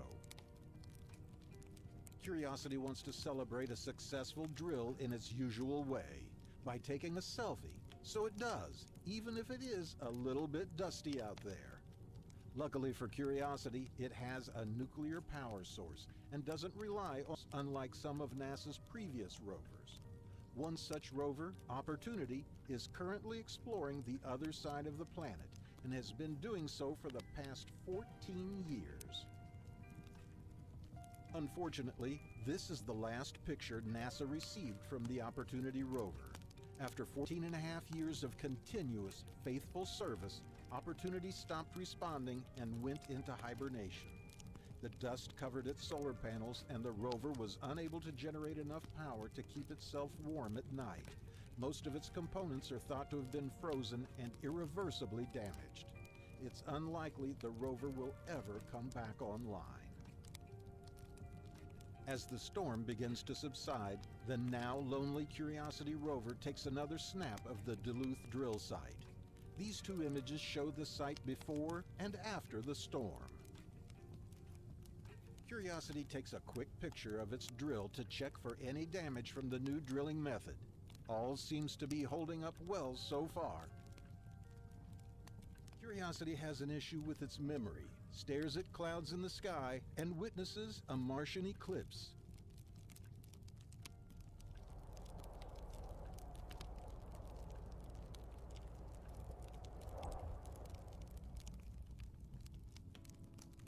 Curiosity is still in the lower Vera Rubin Ridge area at an important place called Pettigrove Point. The rover has been drilling at this spot for a long time, but has failed to reach the desired depth. Sadly, the rock is too hard to penetrate. Incidents like this cost a lot of time and energy. Going forward, the engineers at NASA decide to drill only at spots that meet two criteria. One, did the surface scratch the bristles of the dust remover tool? And two, are the calcium sulfate veins properly exposed after brushing? If it's a yes to both these questions, it's a strong signal for the rover to attempt a drill sample. The next day, on Sol 2122, the rover attempts again, this time at a place called Ailsa Craig. As a test, the dust removal tool tries to brush off the top sediments. Tasty. Again, the drilling is a disaster. Despite the veins being somewhat exposed, the drill hole isn't deep enough for a full sample. This is now 2 unsuccessful drill attempts back to back. On Sol 2136, the team orders the rover to try drilling one last time at Pettigrove Point, at a site called Store. Store checks both the boxes. The brush bristles are slightly battered and the veins of the rock are adequately exposed. Finally, the rover succeeds in drilling a 46mm deep hole. This hole has produced enough rock powder to be fed as a sample to the rover's onboard laboratory. Before packing up, Curiosity takes several observations with its ChemCam and MassCam and sends the data back to Earth for analysis. If the wind subsides, the rover will drop the samples onto its lab inlet. Pleased with its work around Vera Rubin Ridge, Curiosity takes a panorama. The sky is still hazy from the subsiding global dust storm, and a layer of dust can be seen on the rover itself. On Sol 2138, Curiosity captures an image that surprises the team. A small object is seen that looks completely different from the surrounding terrain. It's immediately labeled as foreign object debris and raises an alarm throughout the scientific community. While everyone speculates that this could be spacecraft debris or worse, a piece of Curiosity itself, the rover's ChemCam results, however, dismiss both. It is nothing but a thin flake of Martian rock. On Sol 2172, Curiosity suddenly stops sending a big chunk of its data to Earth. It can only send data when it is connected live to the Earth stations or the Mars orbiters. The team at NASA believes Curiosity has a problem with its memory. The rover normally stores data on board until it reconnects with Earth or Mars relay orbiters. Then it offloads all its precious stored data. The rover is currently failing to store anything. Due to the limited information coming from the rover, the team struggles to diagnose the issue. Luckily, Curiosity has 2 computers on board, Side A and Side B. However, if you remember, the team has already switched over to the B side due to corrupted memory on the A side, almost 2,000 sols ago. They make the drastic decision to return to the A side. It has much less memory than the B side had when it worked correctly, but it will help them to diagnose the issue faster and hopefully lead to an eventual return to the B side once a fix has been found. Curiosity resumes operations from its A-side computer, taking this panorama at a location known as Rock Hall. The rover also takes a selfie here after a successful drill sample. The area is still covered in dust after the global dust storm that incapacitated the Opportunity rover. Curiosity is now moving towards a clay-rich area that scientists have been hoping to see for the last 7 years. This visualization shows the proposed route for the rover. It will explore the aptly named clay-bearing unit before marching onwards and up Mount Sharp into the sulfate-bearing unit. The rover may eventually reach Geddes Vallis Channel, which has an uncanny resemblance to an ancient river. Curiosity looks toward the clay-bearing unit and sees waves in the foreground. Toward the left of the image is a portion of Vera Rubin Ridge. Scientists are trying to figure out why that ridge has resisted erosion, and yet the clay-bearing unit is much softer. The clay-bearing unit is an eroded valley between Vera Rubin Ridge and higher regions of Mount Sharp. The best explanation for why this valley has been eroded is some form of massive environmental change in the ancient past. As clay-bearing unit doesn't exactly roll off the tongue, the team at NASA renames the area Glen Torridon, after a narrow valley of the River Torridon in Scotland. Just as the rover is making good progress, it experiences a hard reset and automatically enters safe mode.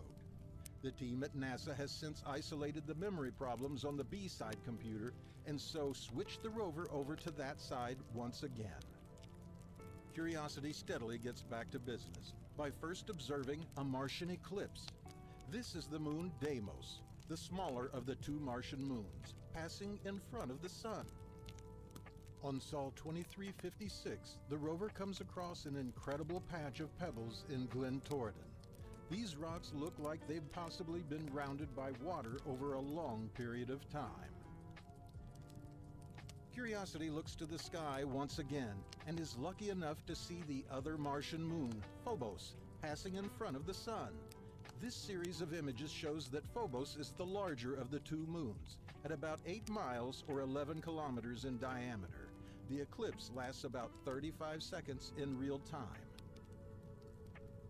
On Sol 2372, Curiosity gets its first taste of the clay-bearing unit at a site named Aberlady.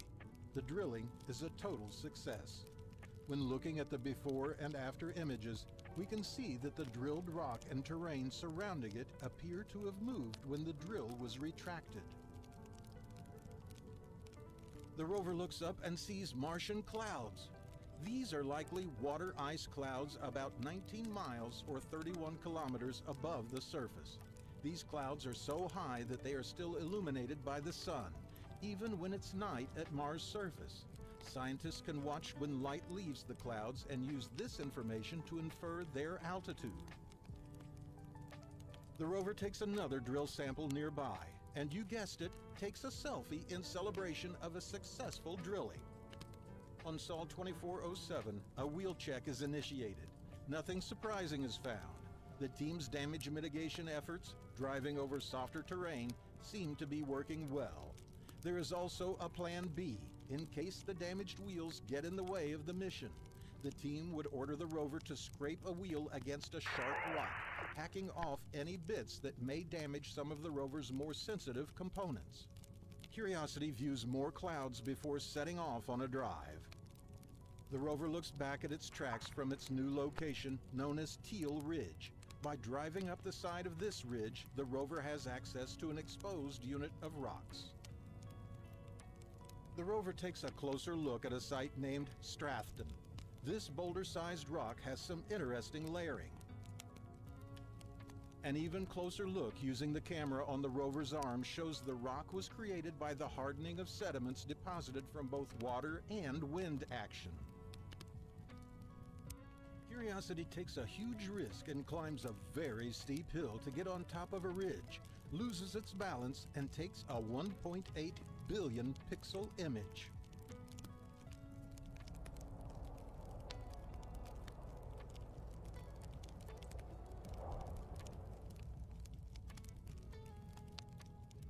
After taking 2 drill samples at a site known as Glen Etive, Curiosity takes a selfie. These annotations show the crater rim in the distance, as well as Vera Rubin Ridge. Curiosity has made a lot of progress through Glen Torridon, formerly known as the clay-bearing unit. While the team at NASA celebrates Thanksgiving, they order the rover to complete its biggest panorama yet. This image contains nearly 1.8 billion pixels and is the most detailed image ever taken on another planet. The view looks over the whole Glen Torridon area, with Vera Rubin Ridge in the distance. We can see the rover's tracks through the clay-rich unit.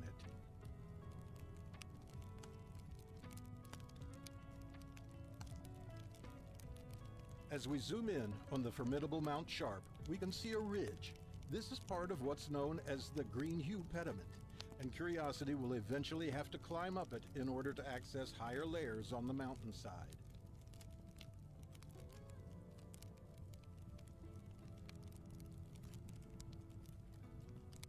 Curiosity makes good progress towards the Green Hue pediment and currently sits on a small hill known as Western Butte. The plan for now is to simply drive up to the Green Hue pediment to get a better look at the rocks there. This visualization shows the proposed route. The rover is currently on its way to touch the Green Hue pediment before it will track back around into the clay-bearing unit once again, and then head to a more accessible route onto the Green Hue pediment. The rover edges closer to the Green Hue pediment. Geologists desperately want to gather data from the top of the structure, and so talks begin among engineers about a possible climb for Curiosity. Then, on Sol 2649, Curiosity wakes up with a bad attitude, quite literally. The rover is feeling dizzy and stops all operations. Just like us humans, Curiosity needs to have an awareness of itself relative to its environment. This data is normally stored in its memory and tracks things like the angle of the slope it sits on, how close its arm is to the ground, and if there are any big rocks nearby that could pose a hazard. The rover evaluates this data before engaging any motors to make sure that any movements can be performed safely. When the answer is no, the rover freezes in place and waits for the ground team to guide it on the next move. The team at NASA discovers a problem with Curiosity's attitude. The aerospace definition of attitude is how an object is placed in a 3D space. Basically, it's 3D orientation. So we can confidently say that Curiosity currently has a bad attitude. After the ground team informs Curiosity of its proper attitude, the journey continues. This map shows Curiosity's current location on Sol 2654. The rover is now very close to the overbearing Green Hue pediment. To access data from the top of Green Hue, the rover will have to start climbing. Although this takes the rover on a little detour from its proposed route, the engineers agree that it's possible and worth the risk. Before making the climb, Curiosity uses its dust removal tool on a nearby rock. Multiple exposed mineral veins are present in the image. The team decides this area would make a good drill sample, so Curiosity drills another hole, this time on a rock feature called Hutton. The drilling goes ahead perfectly without any issues and produces gray amorphous tailings, enough for the sample inlet. If you've noticed, each time the rover drills, the colors of the tailings are different from the reddish surface. This is the first hole the rover drilled on Mars. Evidently, the tailings in this hole are reddish in color, similar to the interior of this drill hole at the Aberlady site in the clay-bearing unit. But here at Hutton, it's more grayish. Can you guess why? It's because oxygen reacted with iron in various parts of the rock differently. The tailings on the left are red because oxygen had the opportunity to react not only with the external rock surface, but also the interior. However, the image on the right tells a different story. The oxidation could not penetrate deeper into the rock in this case. This is particularly interesting for scientists because this kind of sedimentary rock can house the traces of organic life in the past. Rocks preserve traces of ancient life better when they are not oxidized, because oxygen can break down the organic materials before they fossilize. Although the rover's drilling went well, it was far from elegant. The surface Curiosity sits on is so brittle that the rover's wheels crack the sedimentary rocks, turning them into detritus and powder. As it looks for a way up the Green Hue pediment, the rover catches an incredible close-up view of the ridge from below. These stratified layers are called nodules. These rocks are completely different from those of the clay-bearing unit, but somewhat similar to those we saw at Vera Rubin Ridge. Another Sol on Mars, and another chance for Curiosity to take a selfie after its successful drill campaign at Hutton. From the data that Curiosity has collected so far, scientists are now convinced that Gale Crater was an oasis of water in the ancient past. Water ran through the Geddes Vallis Channel and spilled out into the clay-bearing unit. The Green Hue pediment resisted erosion and essentially became one big shoreline. On Sol 2693, Curiosity begins the climb up the Green Hue pediment. These raw images show the angle of the rover as it climbs. The incline is more than 30 degrees. It's considered a very risky move, but engineers are comforted by the fact that it's not the steepest climb a rover has performed on Mars. The Opportunity rover previously managed an even steeper climb, yet only by fractions of a degree. The rover quickly takes a drill sample from the top and looks toward Mount Sharp. There is no viable route from here, so the rover must descend the hill and get back on the official path. As the rover turns around to descend, it captures an incredible view from the top of the Greenhue pediment. In the distance, we can see the crater floor where Curiosity began this formidable journey. The rover is really making strides now. Curiosity continues to climb Mount Sharp, captures stunning images, takes more selfies, and makes good progress toward an ancient river channel.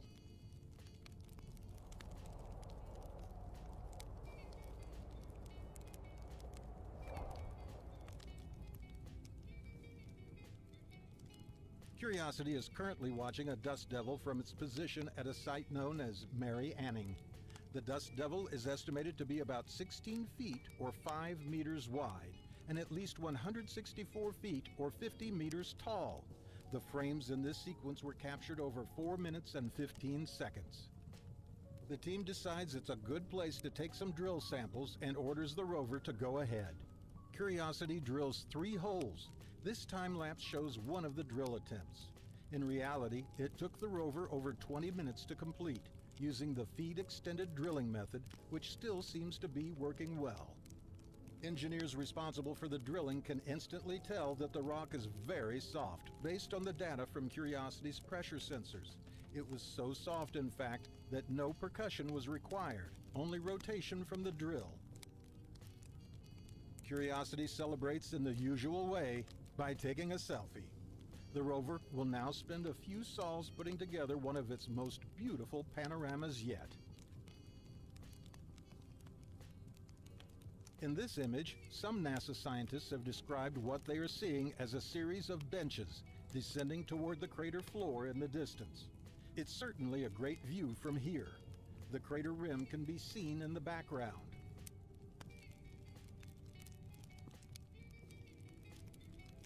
Curiosity turns around to continue the climb up Mount Sharp and comes across some interesting terrain. The closest outcrop is named Mont Mercou. Mount Sharp looms behind the other outcrops.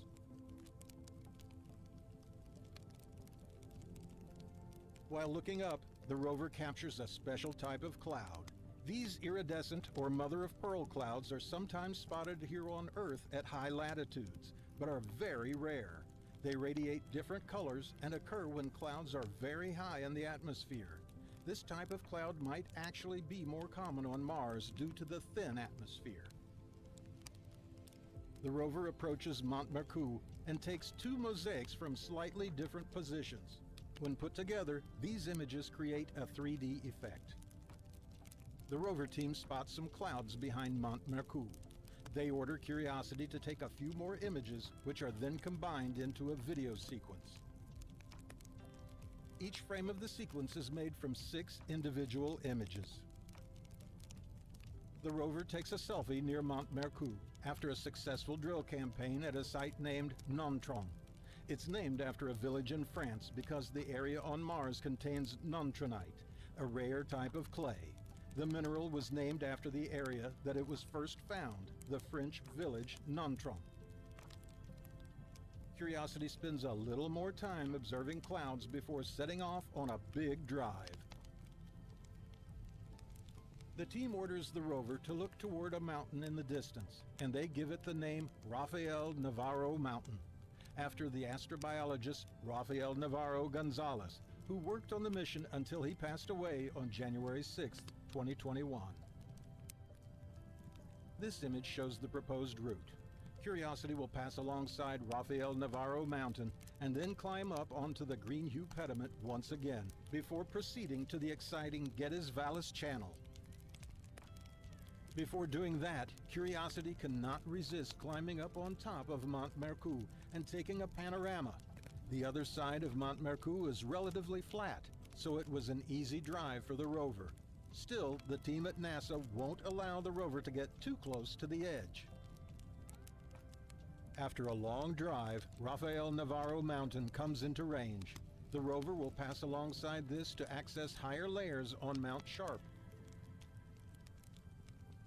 Curiosity finds what looks like a Martian flower, finally reaches the start of the ancient river channel, and finds flaky rocks that look almost identical to rocks from streams or rivers here on Earth.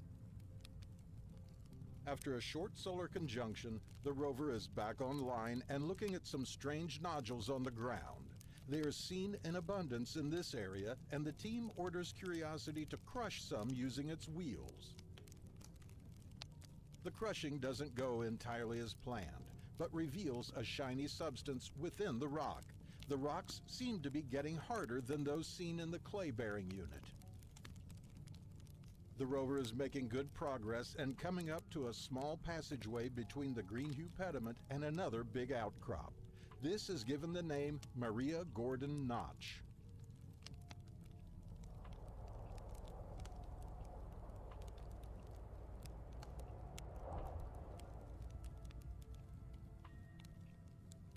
Curiosity took this image on Sol 3299, and it's been described as a picture postcard from Mars.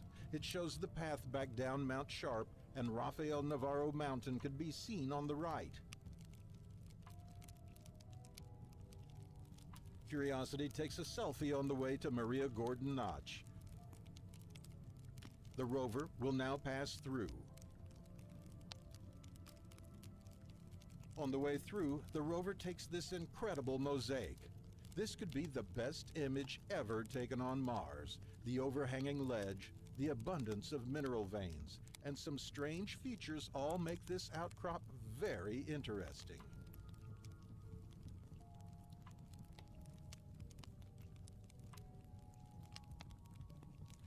Just look at this huge vein. It's resisted erosion while the surrounding rock has been slowly consumed by many years of water or wind action.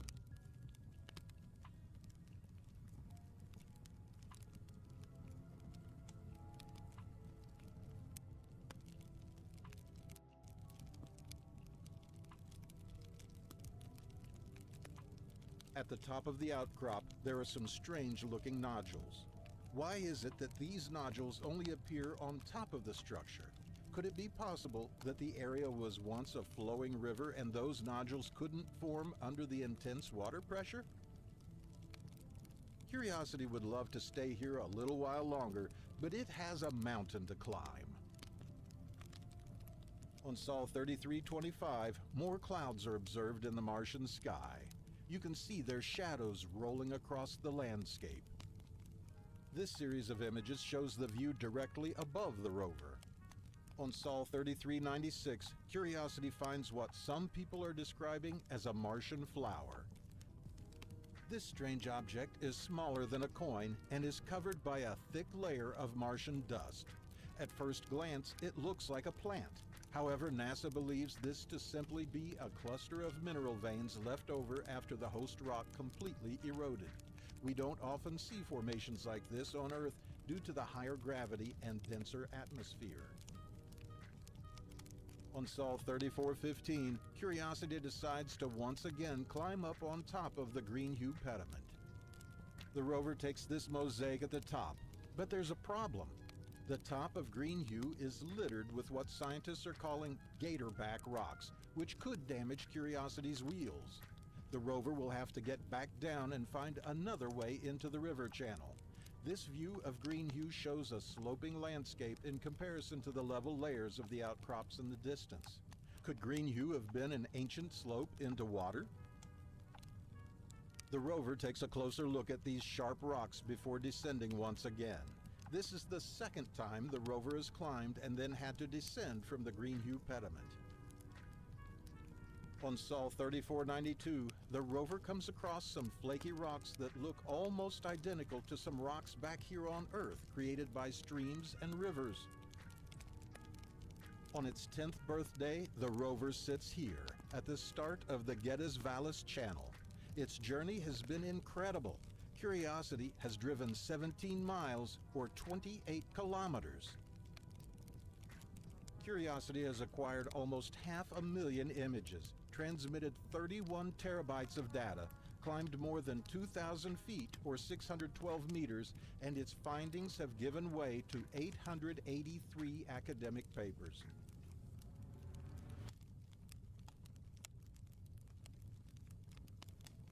The rover has proved beyond all reasonable doubt that water was once prevalent on Mars, and not just acidic water, but fresh water suitable for the creation of life as we know it. Curiosity has well outlasted its primary mission and will continue to roam the Martian surface for many years to come, until the failing of its final instrument. A newer generation of rover is already on the Martian surface, called Perseverance, doing everything that Curiosity could and more. The inclusion of a microphone for capturing Martian sounds, a helicopter to scout ahead, and higher quality cameras all make Perseverance the superior mission. But does it have the curiosity to continue? You're watching Elder Fox TV.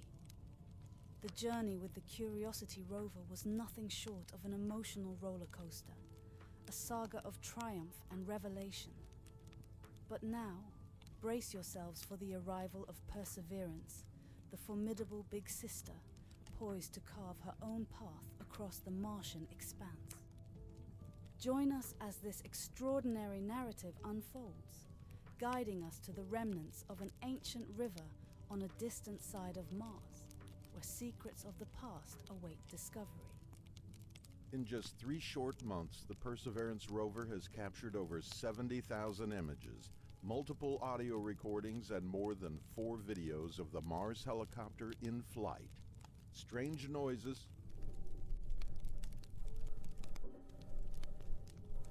undisclosed family portraits, and relics brought from Earth are just some of the things revealed over the first leg of this incredible mission. This is 3 months on Mars. February 18th, 2021. The Perseverance rover makes history by recording its descent and landing. A coded message is hidden in the coloring of the parachute, which reads the phrase, "Dare mighty things." The heat shield is released, giving us a clear view of the surface. The landing is fully automated. The craft is now checking for the best spot to land.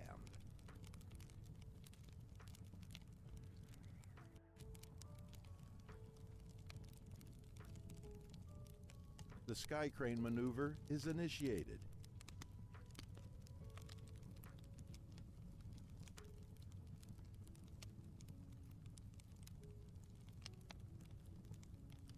The video footage you are watching is currently being transmitted to the rover through a cable, before the cable is cut and the descent stage flies away to crash land.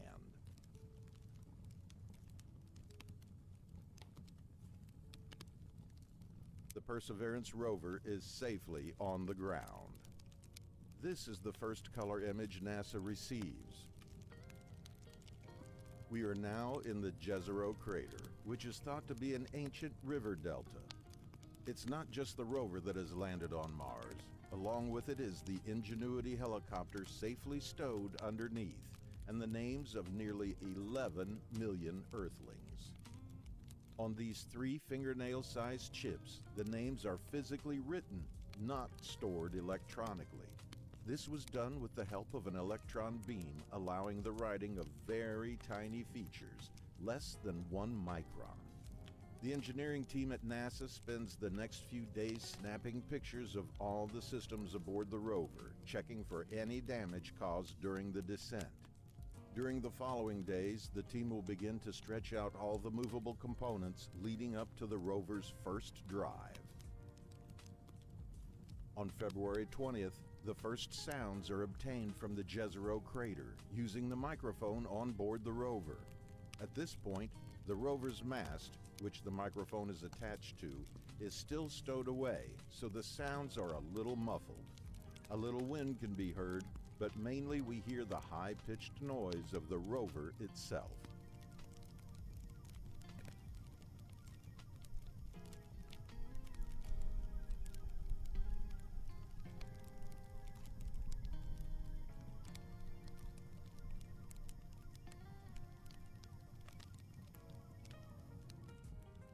This next recording has been filtered, allowing us to hear the Martian wind a little clearer.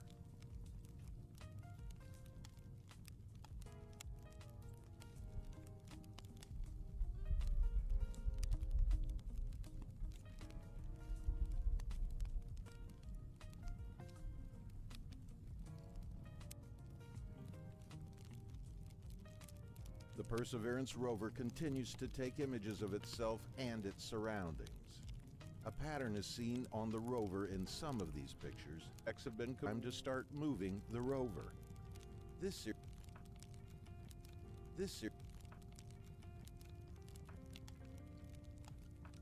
Now that the arm is deployed, its instruments can be tested on a rock.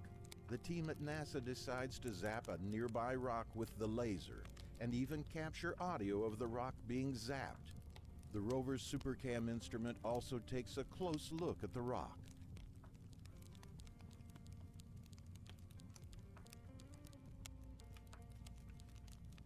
The sounds of 30 impacts are heard, some slightly louder than others. Variations in the intensity of the zapping sounds can provide information on the physical structure of the target. On March 4th, the team wiggles one of Perseverance's wheels. This set of images shows the wiggling. There isn't really anything else the engineers can test before the all-important first drive. The first drive goes ahead on the same day. Lasting 33 minutes, it is a resounding success. The rover stops to take a look at its first tracks on Mars. Incredibly, the microphone on board also captured sounds from the drive. Many people, when viewing the images, don't presume that the wheels are actually metal. But with this recording, we can hear the bangs, pings, and rattles from metal wheels rolling over the rocks. Also present in the recording is a high-pitched scratching noise, which the team has 6 days with controlled explosions destroying bolts that attach both explorers. As soon as Ingenuity is deployed, we want our big friend to drive away as fast as possible so the helicopter's solar panels can keep the battery charged. Within this image. Meanwhile, Perseverance takes a quick selfie looking at its little partner. Perseverance will now retreat to Van Zyl Overlook. The team must now test the helicopter's blades. Perseverance watches the nerve-wracking test. Unfortunately, the spin test is concluded early, and NASA must delay the first flight in order to investigate the issue. To pass the time, Perseverance is evaluating whether nearby rocks at the Van Zyl Overlook formed during a volcanic eruption or from water depositing sediments. The rover also captures this zoomed-in image of Ingenuity's solar panels. Dust can be seen covering a portion of the panels, which could cause problems for the little helicopter. The mission planners draw up 2 potential routes. However, the end goal of reaching Neret Vivalis is one everybody desires for Perseverance. Even the visual look of that area supports the theory that it was once an ancient river. NASA now believes Ingenuity's problem is with its software and hurries to fix the issue. Perseverance now watches a second spin test, which Ingenuity passes with flying colors. On April 19, 2021, Ingenuity makes history by being the first vehicle to perform a controlled, powered flight on another world. This video taken by Perseverance shows Ingenuity hovering for almost 40 seconds. To honor the occasion, NASA has made a request for a small patch of fabric from the first plane ever to fly on Earth to be included on the helicopter. The piece of fabric from the Wright brothers' plane has now flown on Mars. NASA also renames the flight field to Wright Brothers Field. If the first flight wasn't enough on April 20th, or Sol 60, Perseverance converts some of the Martian atmosphere to oxygen. A toaster-sized experimental instrument aboard the rover called MOXIE accomplished the task. In 1 hour of operation, enough oxygen is produced to keep an astronaut healthy for about 10 minutes of normal activity. This oxygen production will be crucial when humans visit Mars. This experiment is the first to prove the concept on another planet. The team at NASA wastes no time getting Ingenuity flying again, and on April 22nd, a second flight test is conducted.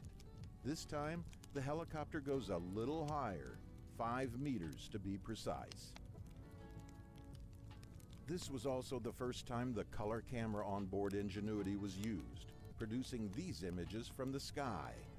The rover's tracks can be seen on the ground below. During Ingenuity's third flight on April 25th, the little helicopter zooms out of the shot. As confidence grows, the team is allowing Ingenuity greater freedom.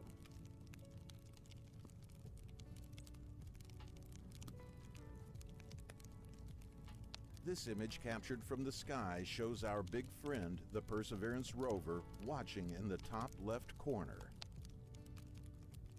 Meanwhile, Perseverance is busy looking at this hill nicknamed Santa Cruz. It's located about 1.5 miles or 2.5 kilometers away from the rover. The entire scene is inside.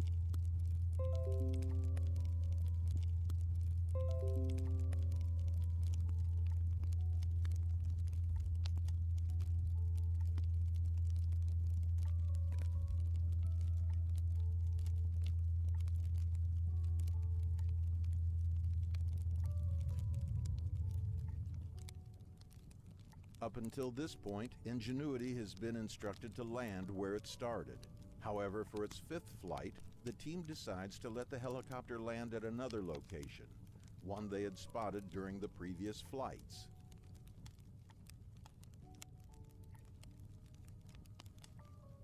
In this video, we can even see a dust devil forming behind the helicopter. This could be caused by Ingenuity itself, or simply happening independently at the time of the flight. This image, captured by the helicopter, shows its new landing ground, dubbed Flight Field B.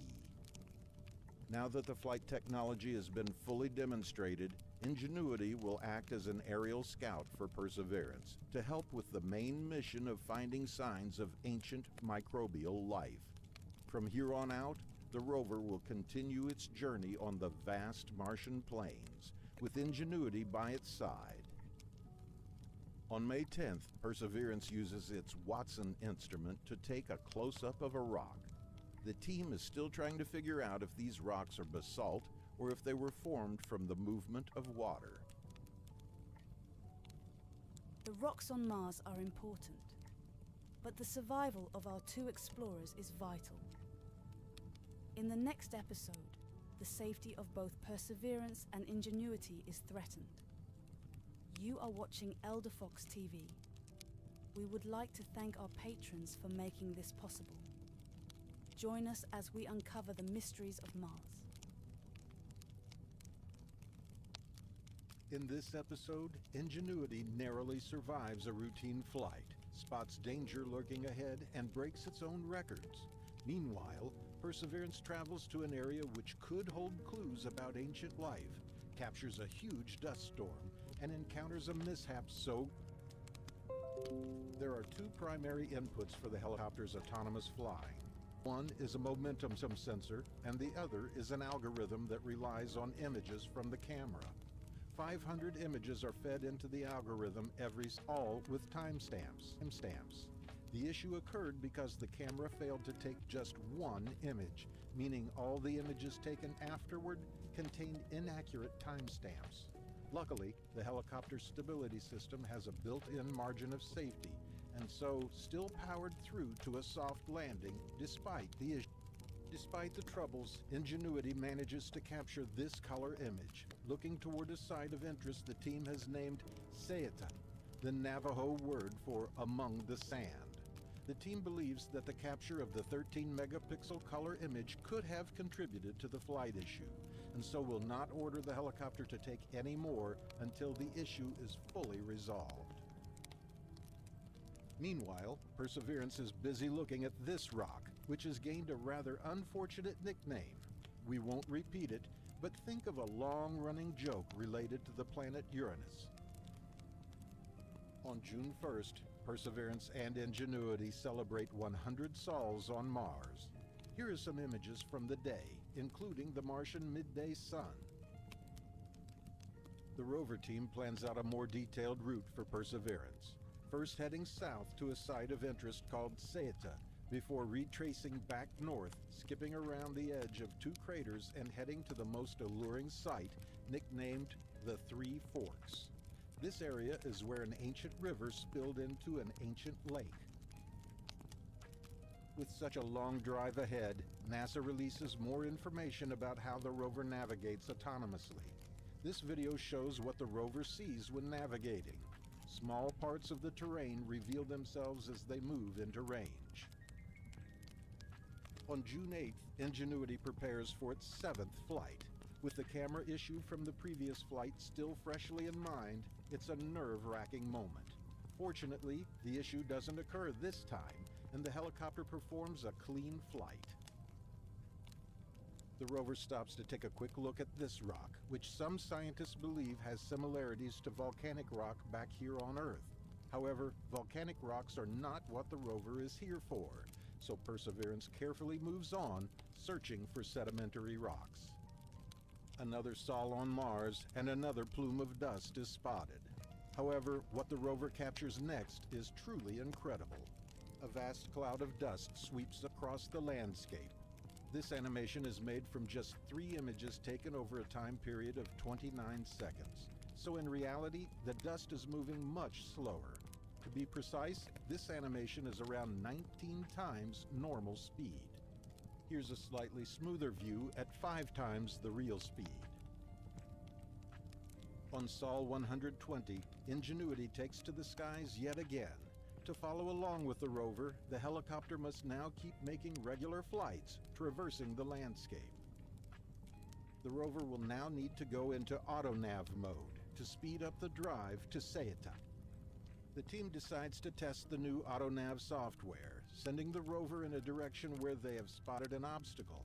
This series of images shows how the rover navigates itself through the obstacle successfully. The rover arrives at the site labeled Ceuta Inn. Perseverance turns its camera around to see the long tracks it has left behind. On Sol 133, Ingenuity prepares for its 9th flight. The helicopter team applies an update to the autonomous flight software to solve the issue seen in Flight 6, and the helicopter can now take color images once again. Ingenuity flies for 2 minutes and 26 seconds, the longest flight yet. It flies across the whole Ceuta area and takes lots of color images. The features in this image taken during the 9th flight have been named raised ridges, and scientists desperately want to explore this portion of Ceuta with the rover. They belong to a fracture system, which often serve as pathways for fluid to flow underground. In this image from Ingenuity, the rover driver spots something terrifying: sand dunes. If they were to drive slightly downhill into one of these dunes, the rover could become stuck, trapped on the surface of Mars with no one around to help. In this image, bedrock can be seen toward the bottom, slightly exposed among the dunes. This area is also too risky for the rover to visit. Thanks to Ingenuity, however, we can at least see this area in some detail. After a little more driving, the rover looks toward a site which has been given the most fitting nickname yet. This area, known as Cratered Floor Fractured Rough, is where the rover will attempt to take its first sample. The rover reaches out to touch the rocks nearby. These rocks are of the same type of which it will take its sample. This is the exact spot where the rover will hunt for a suitable sample. Meanwhile, Ingenuity performs its 10th flight. It captures another view of the raised ridges site. Perseverance reaches the target site for its first to undergo some testing before use. Ingenuity flies again, this time capturing the Perseverance rover from 39 feet in the air. Can you spot it?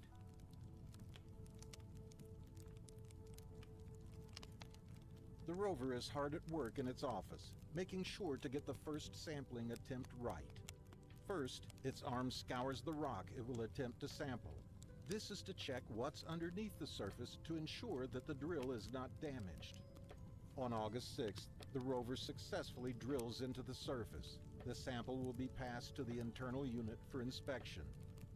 Although the drilling went well, there appears to be no sample in the tube. The rover team investigates the issue. Perseverance zaps the sample spot to determine what caused this rock to vanish.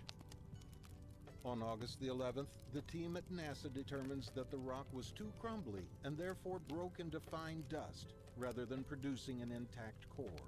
Luckily, the rover has more than 40 attempts remaining. Although we didn't know it at the time, Perseverance faces a long battle ahead with crumbly rocks, where each setback poses a challenge to its historic mission. The quest for discovery is paved with obstacles. It's Sol 173, and Perseverance takes a time-lapse video to search for clouds in the atmosphere. However, the rover spots something else, and it's not our little helicopter. This glimmering light in the sky is one of the two